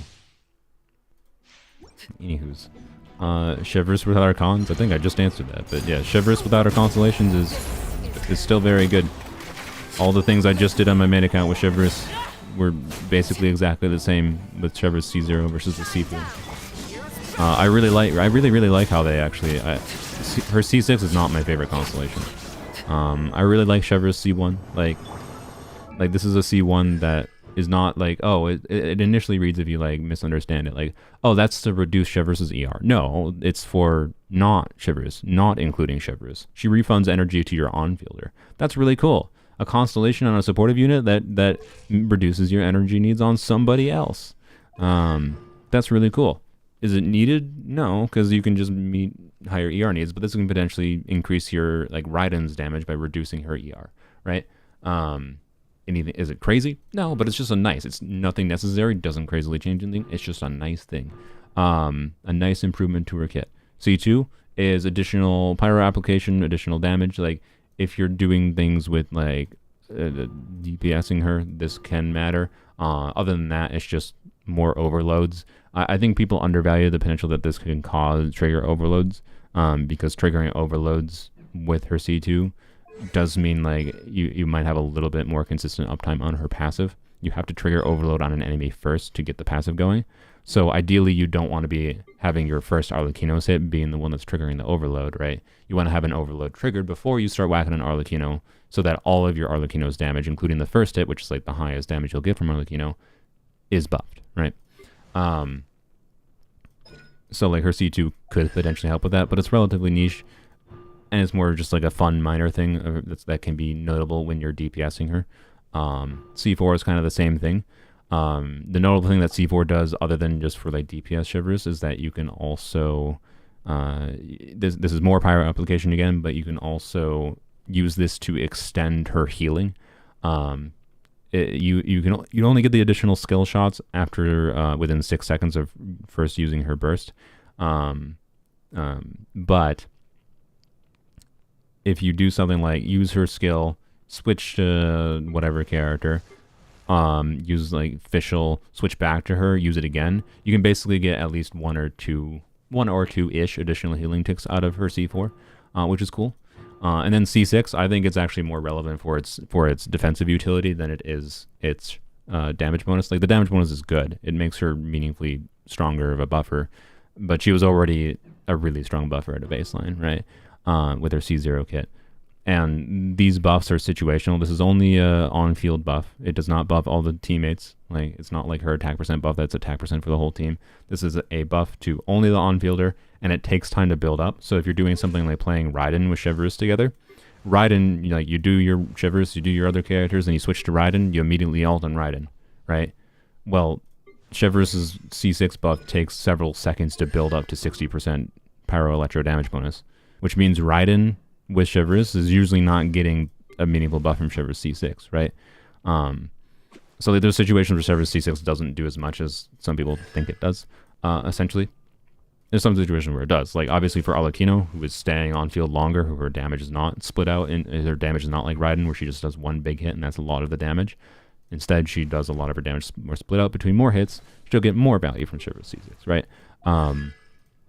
But the defensive utility, like turning her into a team-wide healer, can oftentimes be the difference between you feeling comfortable playing a Shivers team without any other defensive utility. That is a meaningful problem. That's like a big part of the reason you might want to play Shivers and Bennett together, is because Bennett can be a healer. He can help buff more and keep your team alive more, because Shivers' single target healing is nothing insane, but it's probably not going to be very good for much more than keeping your on-fielder alive.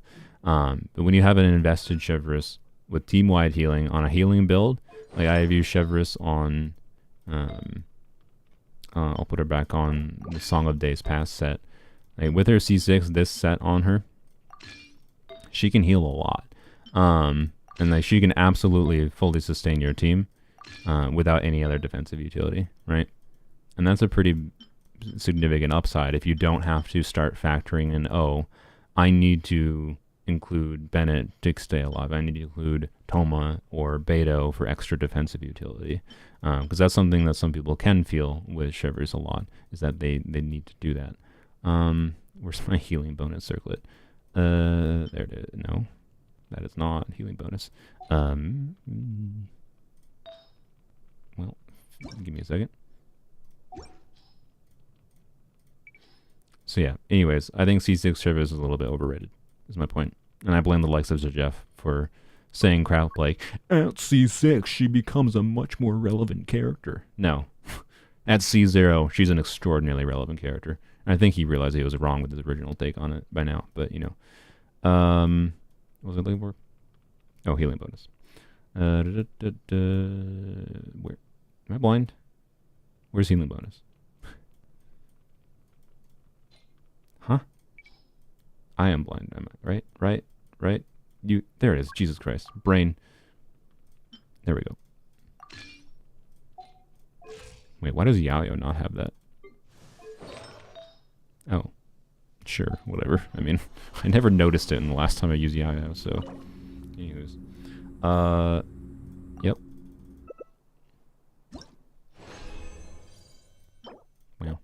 Well. What made you C6 Arlecchino? Because I got her to C4, and I had a lot of content, like a lot of exploration that I didn't have done, and I was like, there's a dream, let's do it, let's go for it. That's why. I had we got decently, nothing crazy in our initial wishes, but like, I don't know, right? Like, I really like Arlecchino. I like her kit. If I'm ever going to C6 any character, that in a way that like you can actually justify it, there's no, this account, like, not that it was actually worth it. I still don't think it was actually worth it relative to the value of like doing a C2, like stopping at C3 Arlecchino, and then getting like a C2 Emily would have been more valuable for the account. But as far as my enjoyment for the character and my appreciation for the kit, and the fact that this is a polearm only account, and this is my favorite character on polearms only as far as like everything they designed, and like including like her for her characterization and story and whatever. And I love Candace, to be clear. She's a very, very important character for the account. But you know, it was just for the funsies. Basically, I know it wasn't actually worth it, but I like the character enough, and she has actual, like, she's the only polearm character that gives relevance to C6ing in any meaningful form. Like, C6 Sino sure increases its damage, but like doesn't fix any of Sino's problems. Emily will make Sino actually usable for aggravate. Sino C6 would not have made him usable for aggravate, right? Hu Tao C6 is LOL. Xiao C6 is also LOL. And then Zhongli LOL, Raiden LOL, right? Like, interesting, but LOL. Like, that's all. So, yeah. Thank you for answering. You're welcome. I don't know what I answered. You're welcome. Oops, that was my bad. I aimed the wrong way. And now I don't have, well, I'll get it back. There we go.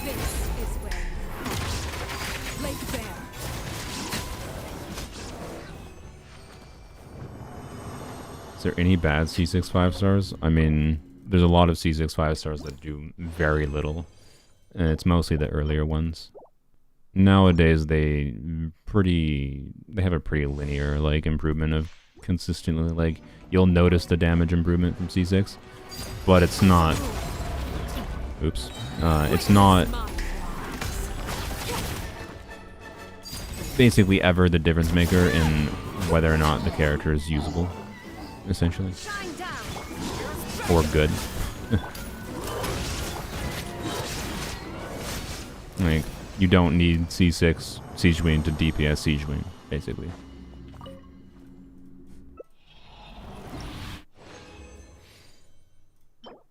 Wow. Quality. Doesn't Child C6 make him worse? Does it? I forgot. But that counts as one of those weird early constellations. Like, I appreciate them having different ideas earlier on, but they obviously kind of figured out this is not. I don't have Child on a Polar Play account. I don't have it on my mini account.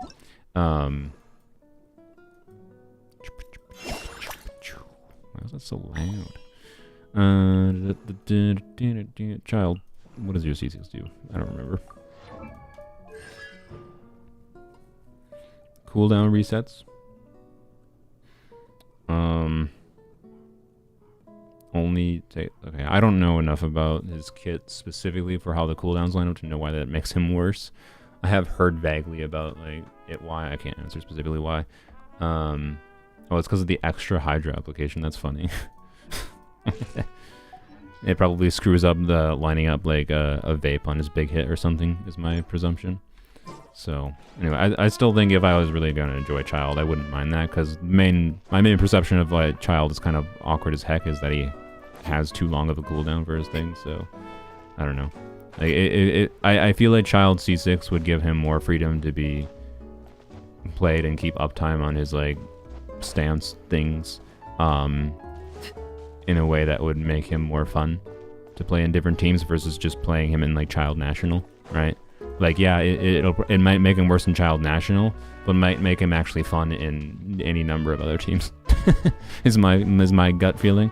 So I don't think there's a reason to not get it unless you're obsessed about Child National, I guess, specifically. That's my guess. Anywho's. Oh, is chat talking about, is that what chat's been talking about? The fact that they're not very white, or they're not very white, they're very white. The Natlan characters are not black. Like, I don't know. I do think a number of the characters probably would look better if they were designed to be black. Designed to be black if they were just black, right? But I don't know, man. I don't play this game just to be like, wow, look what that character looks like. I like when characters look good, but it doesn't make or break my enjoyment of the game. So I don't know. They should definitely make more black characters, and that's kind of as far as the discussion goes for me, personally. And that's it, right? Ow, I just bonked my knee. We haven't done dailies, have we? I don't think I have. Nope. Let's do that.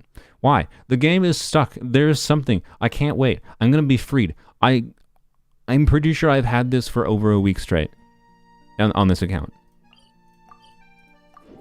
I've had a surprise gift the whole week. I think that's some system in the game that's like, because of the fact that I always choose Marjorie, there's probably an achievement tied to this, is what I think it is, right? So I think until like I do all the different variations of like going to different people with this gift commission, it just is biasing towards giving it to me again, and I've gotten all the other commissions in Mondstadt that give an achievement, so it just keeps on giving it to me. I think that's what it's doing.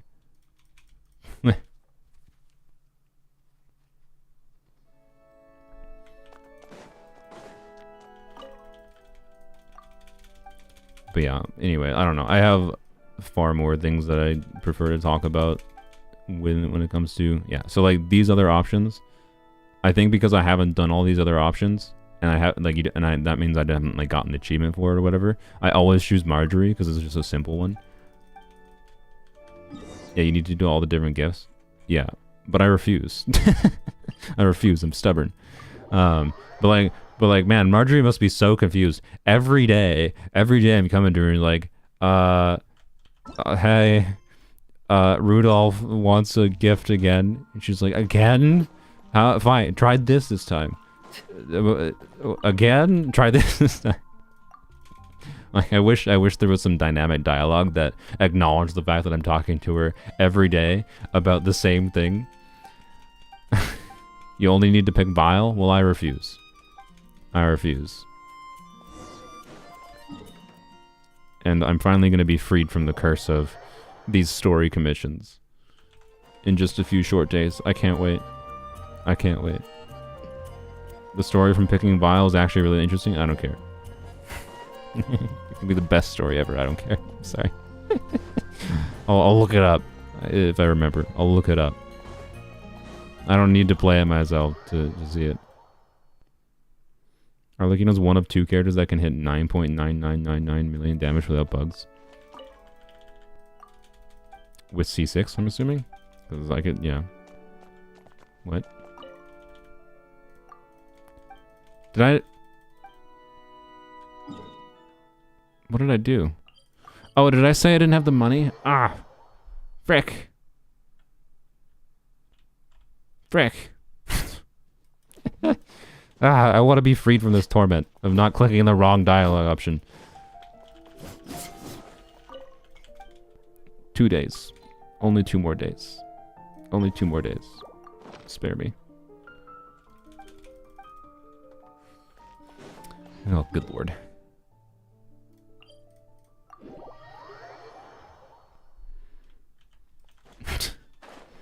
I can't wait. I can't wait till resin is dailies.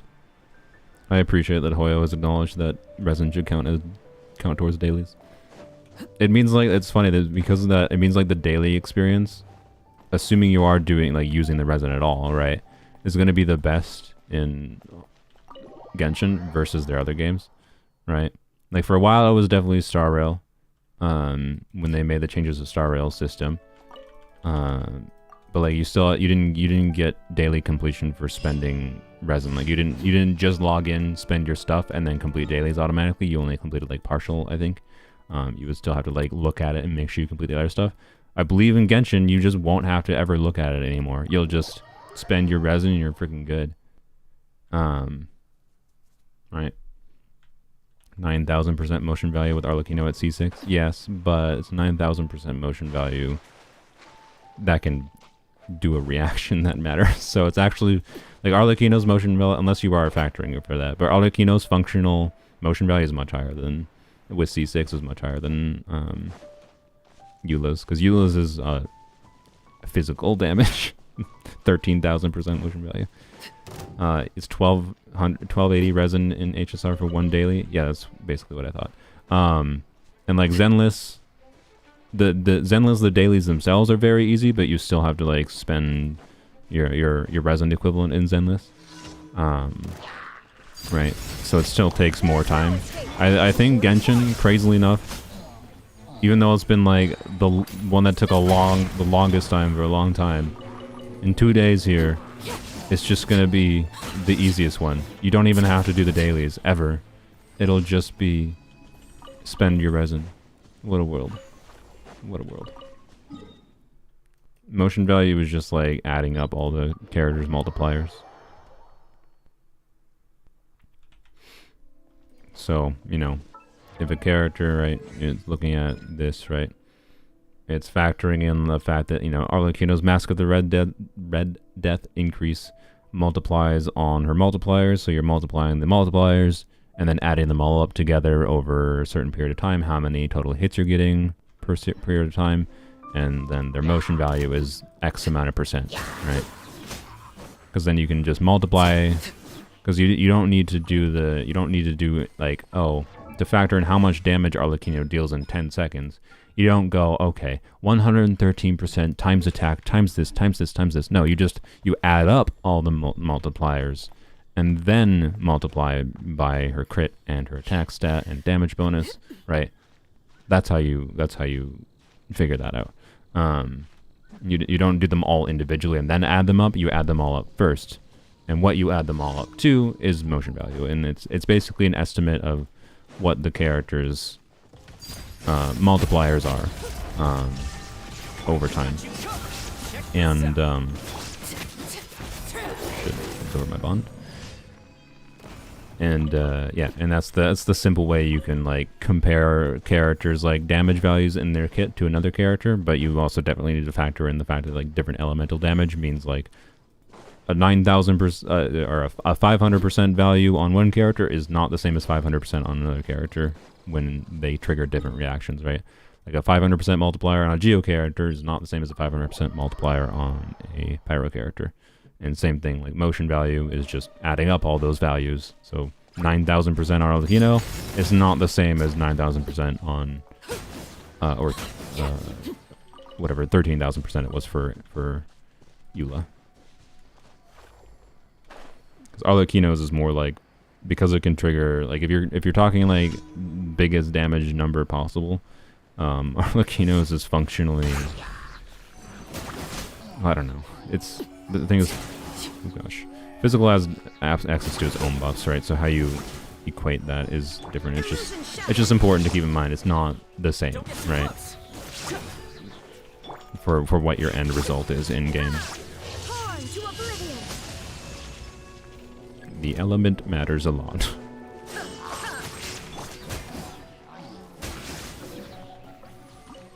Speaking of, I still need to try. I already got 1,000,000 damage with Arlecchino on polearms only with C6 Arlecchino, trying to nuke on the Wanderer boss. I'm pretty sure from the rough estimates I did, I can relatively easily, if I do it properly, get 2,000,000, which would be funny.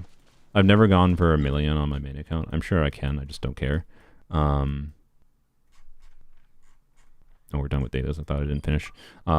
So, I don't know. It would be funny to me, though, to have 2,000,000 damage on polearms only, while never having 1,000,000 on my main account. Good thing you have Raiden deal with the Pyro Slimes. Unironically, that's part of the reason I have her on her hybrid build. It's just so she can, like, kill Pyro Slimes in Overworld. That's her main duty. Like, unironically, that's what she's done a lot of the last, like, since Arlecchino's release. A lot of Raiden's personal duty has been killing Pyro Slimes. That's what you want to do, right, Raiden? That's why you joined my party. Anywho's. Oh, I got a new artifact for Arlecchino yesterday. On this account. It was this piece, which is very, very good. It's a nice option to have with this one that has more crit rate, right? And I'm also I can throw this one away now comfortably. I think it might be better overall, but it like really doesn't matter. The notable thing that I can do is that's one of those artifacts that actually enables me to potentially use this piece. And if I had this piece, right? So with more crit damage bias in subsets. So notably, if I had an attack percent timepiece that had, like, if this was heavy crit damage instead of heavy crit rate, I think this would actually be my best build for Arlecchino, and it actually might still be slightly better than my other build. So, right, this is 3,100 attack, 91 crit rate, 201 crit damage with the crit rate circlet, versus what I had before.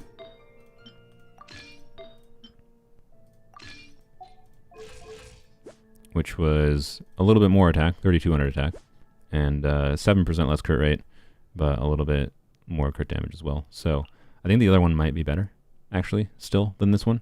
Very slightly so, but not crazily so. Yeah, what is that circlet indeed? This is what I was talking about, where, like, Polearms Only has so many freaking good circlets. Like, I just got circlets out my butt. Like, I have... For like the one circlet I have that's like this quality on my main account, which actually no, I don't have any circlet that's as good as this one on my main account. I don't think, because it doesn't have ER. It has like 1 attack percent roll, no flat attack, and it has a lower value, and it also has less crit damage. So it's not even as good technically. But, like, I have so many circlets, like they're good on this account. This is a ridiculous circlet as well. Like, this is very, very, very, very good. This is ridiculous too, though. This is one of those pieces that, like, even though Arlecchino is on a crit rate weapon, it's absolutely worth using this on Arlecchino over a crit damage circlet if I can have some crit if my substats bias a little bit towards crit damage. So literally all it would take for I think that to be better, for sure, is just a timepiece that has a little bit more crit damage versus crit rate. Like I still want a double crit timepiece. I don't think I would want to use this or anything.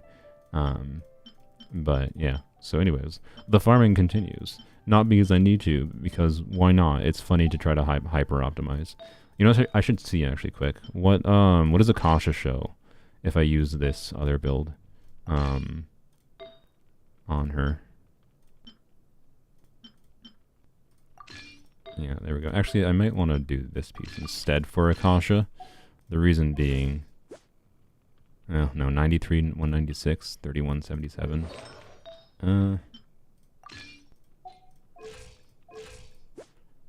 92, 201, 30. I don't know. The attack might make that other one better. I'm not sure. Let's see what Akasha shows for this build versus my current one. Give me a second here. Akasha. Again, I wouldn't. I use Akasha primarily to compare to myself, right? Not to compare to what you need to get. Like you don't need to get a top 1% build like ever. So the current build on Arlecchino. Oh, why does it have this one? This is the, oh, I never updated it for the, oh, okay. Interesting. Oopsies. That's fine. That's fine. We'll see if this is any better. So this was, let me bring it up here. Blam. There we go. So this was poems only. She was already top 1% with her current build at 1616, right? Oops. Why did I do that? What? Why? Can I see the build? There we go. So this was using a feather that I don't have anymore. I threw this away, I think. So it should be better, I think. It was with the same circlet, but with the Pyro Goblet.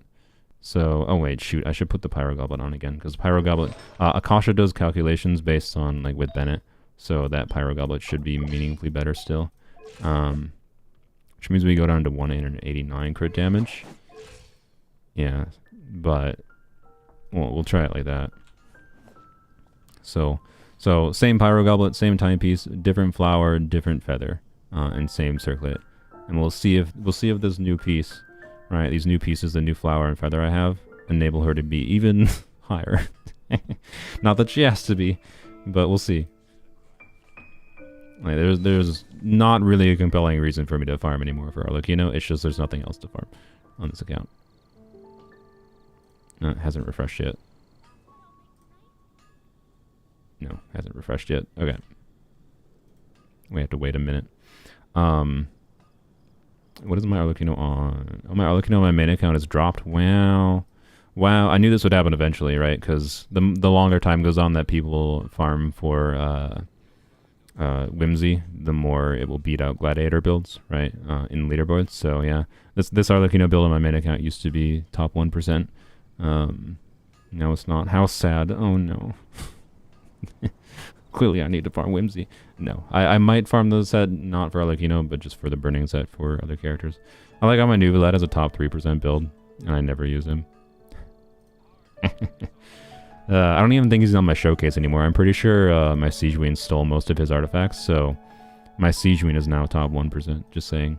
Does Yae jump up at all? I assume my Yae shows the Gilded Dreams build, right? Yeah, okay. Interesting. So Yae stayed mostly at the same place in my Gilded Dreams build.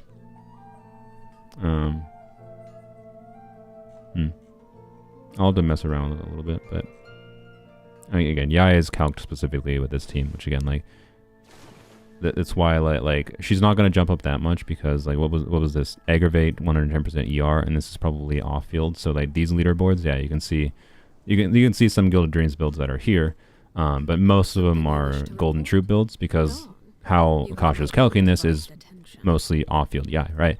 But the way I play her is I don't want to do Golden Troop because Golden Troop is going to be meaningfully worse whenever I want to on-field Yae for whatever purpose. So I vastly prefer Gilded Dreams. So like my dream build for Yae would be, what the frick? Okay, get these out of my eyeballs. But like my dream build for the Yae would be something like this. Yeah, get them out of my eyes. I hate it. What the frick, this build? Like for real, 99% crit rate with 210 crit damage. It's not that far away from me, but notably they have like EM roll there, flat attack. Like they have, there's nothing dead. There's no dead stats. Every stat is doing something on this build, other than the ER is the only questionable stat. What the F is this build? Get it out of my eyeballs. I hate it. But yeah, that would be my dream Yae build, I guess. Anyways, let's refresh this. Top 1000? No, frick, you didn't refresh. How? How have you not refreshed yet? Refresh. Why?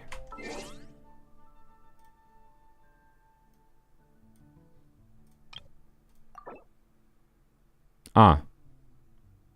How did that happen? I didn't realize I took Arlecchino off. Oops. That explains it. That does indeed explain it. That also explains why I didn't update automatically for the other one. The other build that I thought was on there. Blam. There we go. You don't have to quit and reload. That I know. Alright. Well, we'll wait a second. Lol. Oops. I'm gonna take a drink of water. This is warm. How long did it take you to get to AR60? Between the two accounts that I have that are AR60, Polearms only, I think, took slightly longer to get there because I did like less quest completion, I think. But I think it was around like the 1.5-ish mark, probably a little bit longer, of basically daily logins.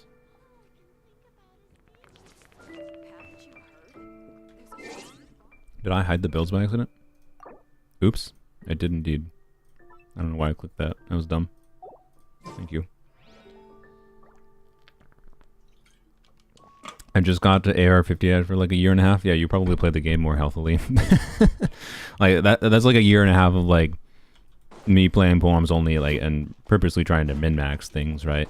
Like I would definitely, I wouldn't say every day of the week, but oftentimes, you know, because like 100 and like how much difference, for example, does the fact this is something that you can do now without having to do like multiple logins a day.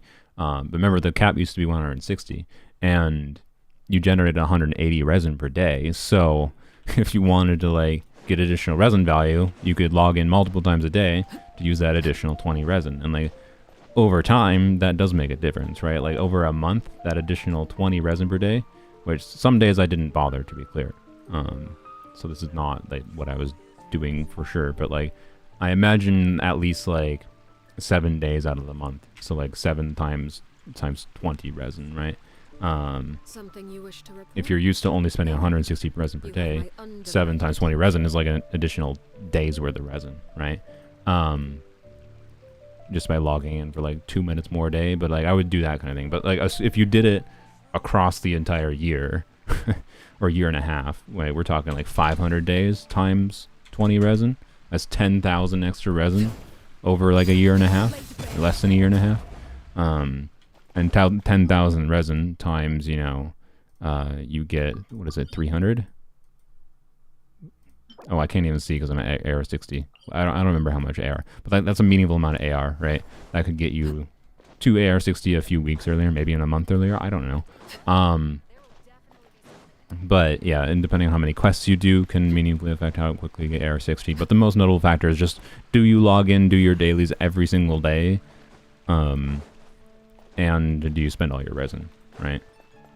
And if you do, then you can get to AR 60. Pretty much the minimum is probably a 1.5 years is my guess, based on my experience in polearms only. Obviously, if you resin refresh, you can get faster, but I'm not factoring in that. That's just stupid. Don't do that. It's insane. So yeah, AR 60 in a 1.5 to 2 years. 2 years is probably the better estimate for the average player, if you're still logging in mostly consistently. But you know, if you're logging in 2 times a week, 7 years, right? Like it just depends.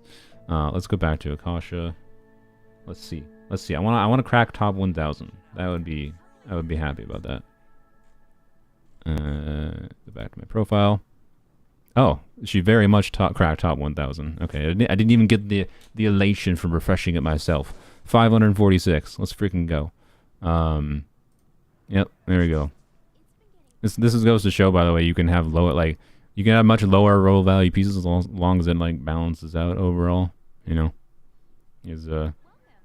is pretty good. So, yep. Not number 1 yet. If I got number 1 spot on Arlecchino on polearms only, I would be so freaking happy, man. Like, that might end up happening just because, like, I have nothing else to spend resin in, right? Like, it might end up happening over time. So, I don't know. I will make a video. If I somehow manage to get Arlecchino to number 1 spot, I will make a video being like, I have the number 1 Arlecchino, and it's on a polearm only account. That'd be a funny brag. It's just the Sands. Yeah, I know the Sands. Genuinely, this was like a 40 CV Sands with like flat attack EM whatever. Well, the EM doesn't really matter for the overload calculation, but if it was just like literally 40 CV or higher with EM, it would probably take her to within the top 100, I would assume. And the feather also is not amazing either, right? And the other feather I think might be better. And we can actually test that. We'll have to wait a second, but we're going from this one right to this one, so you know, more attack, take them to the 99 crit rate, which obviously doesn't matter for a C6 Arlecchino because I'm over cap crit rate at 90%, but 99 crit rate, 184 crit damage, so slightly less crit damage, a little bit more attack. I think this will probably be better, slightly. I don't think it'll be significant, but it'll be slight. And bringing, like, as far as like Akasha rankings go, if you for some reason do want to try to get as high as possible, crit rate matters more than you might expect. And this is to say that crit rate matters more than you might expect in general, because like the value of your crit damage stat is tied to your crit rate. So having 99% crit rate can meaningfully change your rankings when it comes to like hyper optimization level, which is functionally what the high rankings of Akasha is, right? But you definitely don't need 90% crit rate for a character, 99% crit rate for a character to feel good, right? Like my very high investment threshold for being happy with the character's crit rate is in the 80 to 90% range, and my baseline preference is 70%. Anything lower than 70%, I start to get annoyed with how often I see non-crits. So, you know, anywho's. On day 1 of Whimsy being open, you got a 45 CV feather and never went back. Nice. What was a mistake you made that earlier arrow that's funny today? Pulling Shao. No. That's an interesting question, actually. It's hard to remember what I did earlier, right? Pulling Raiden. No. Staring into my eyes is ill-advised. I can't promise you'll I did regret Raiden for a long time, to be clear.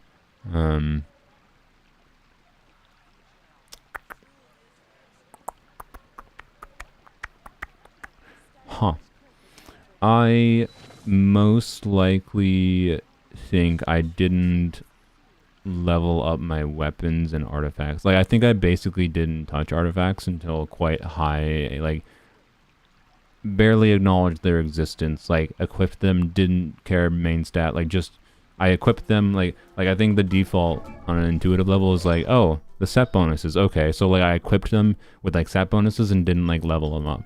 And I also don't think I leveled weapons very much, right? Like I didn't understand the value of the base attack for the weapon being pretty important. So that's probably the most notable early AR mistake I made, was not bothering with artifacts early game at all, right? But I didn't have a particular problem with the experience.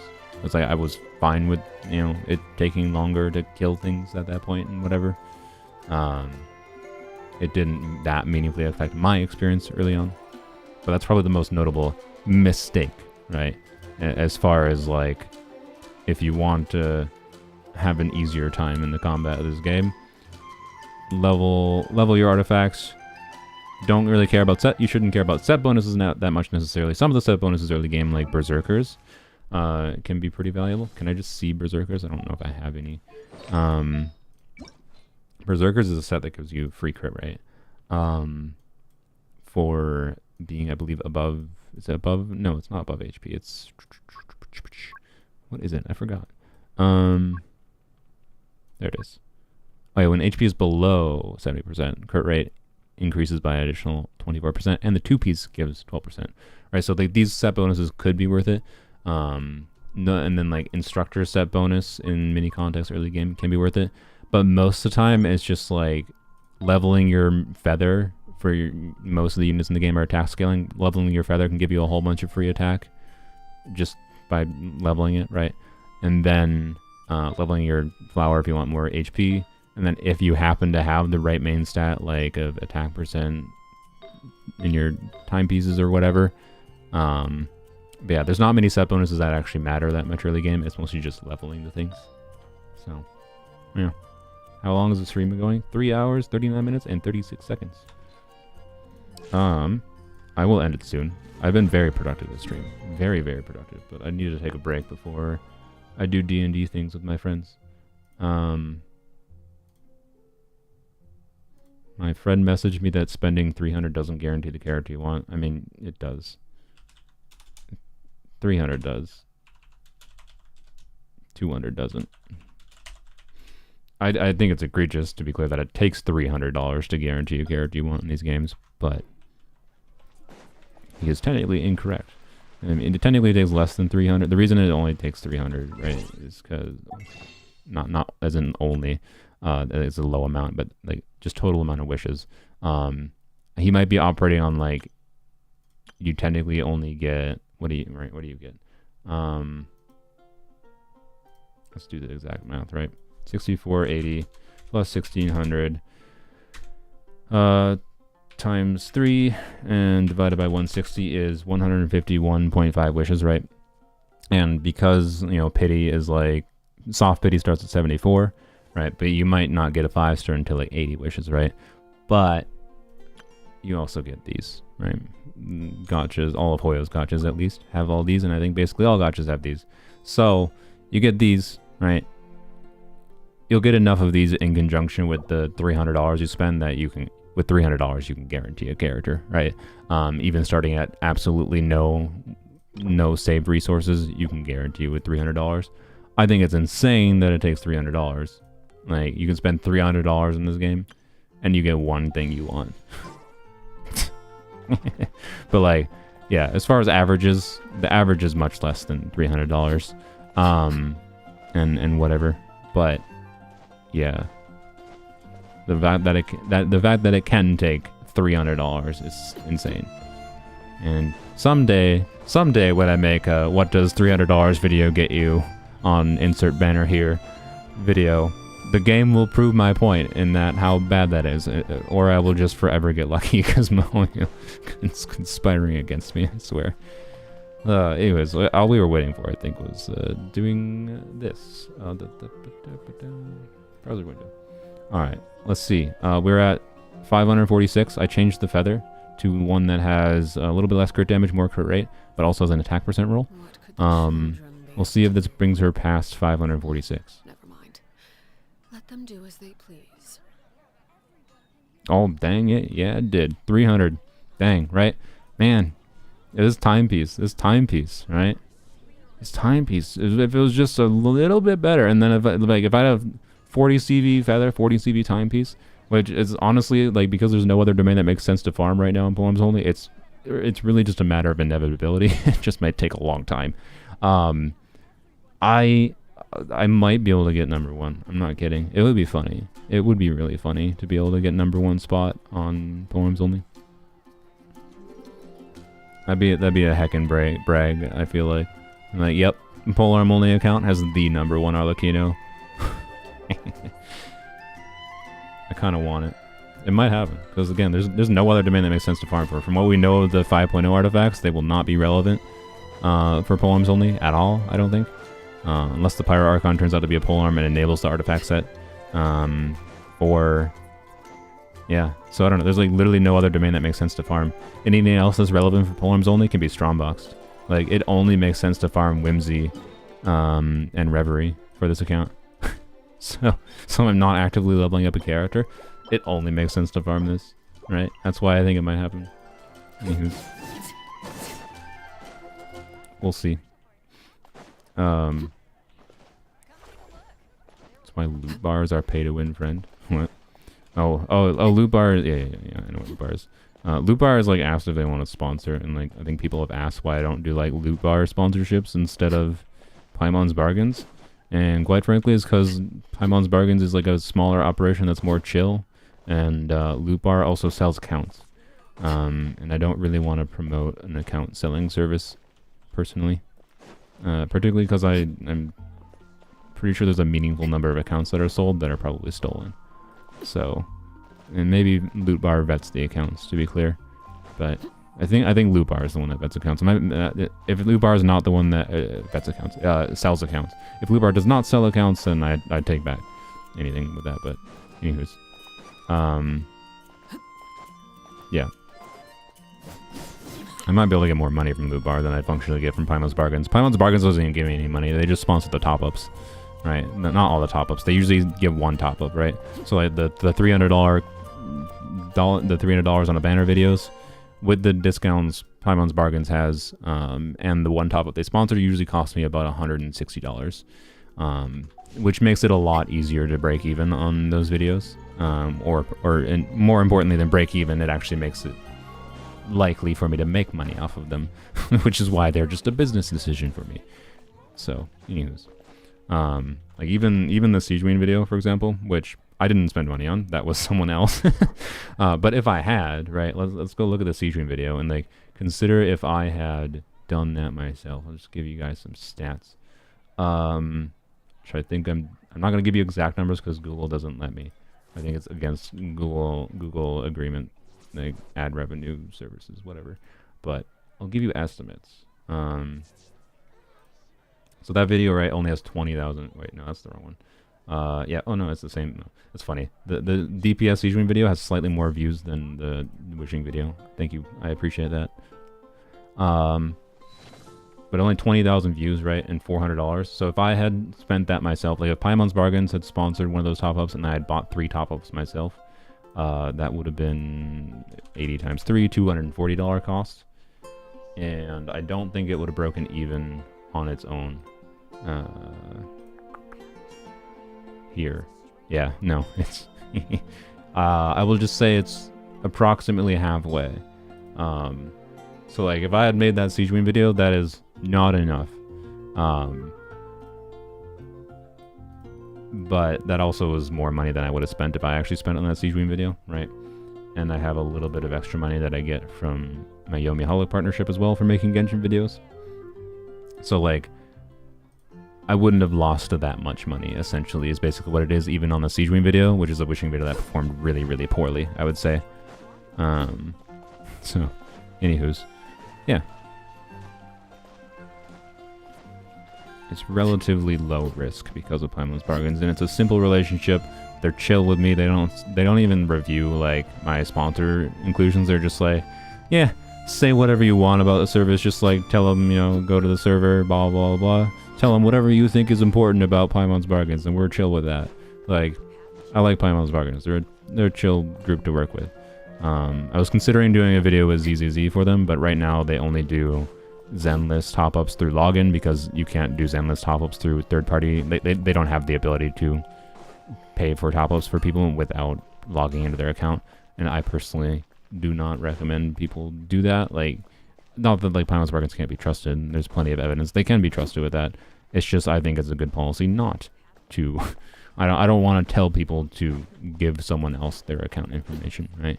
It's just bad security practice. So I am not going to. I decided not to for that one. I might eventually for ZZZ with when they actually do that. But anyways,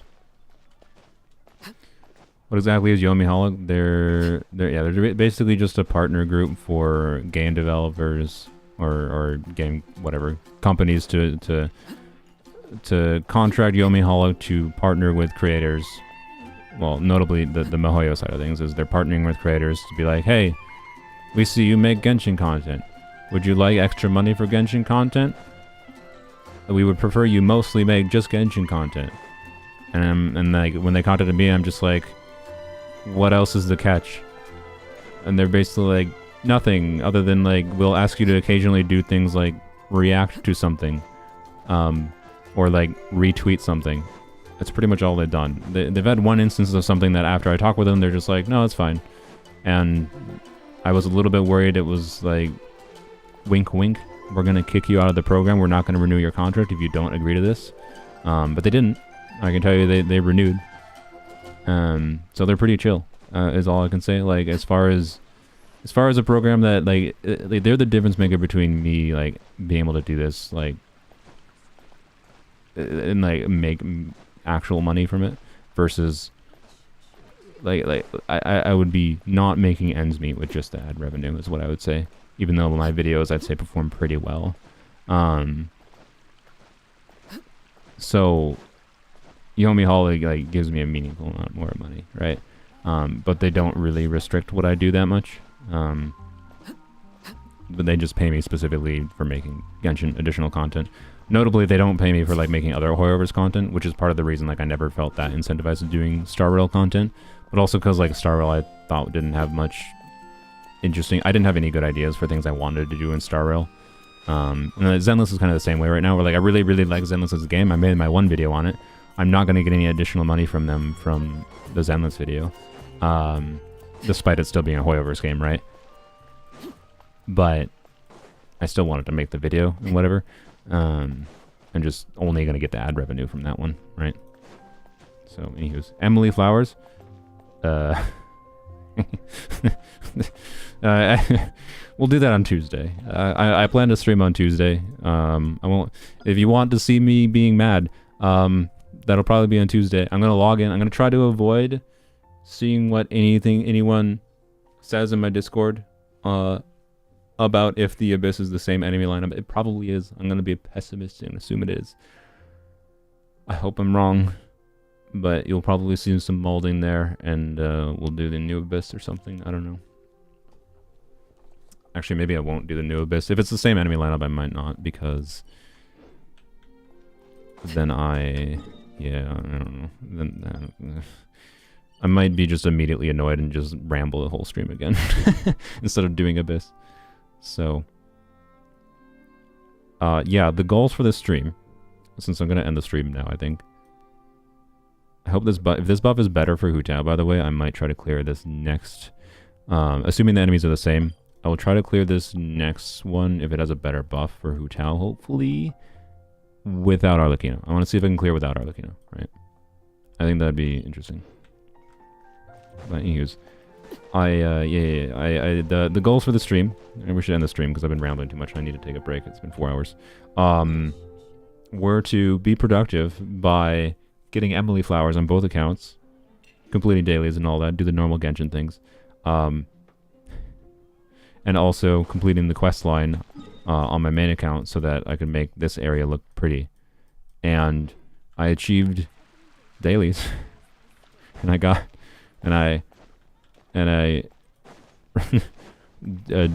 did what the Alhaitham gatekeep people wanted me to do.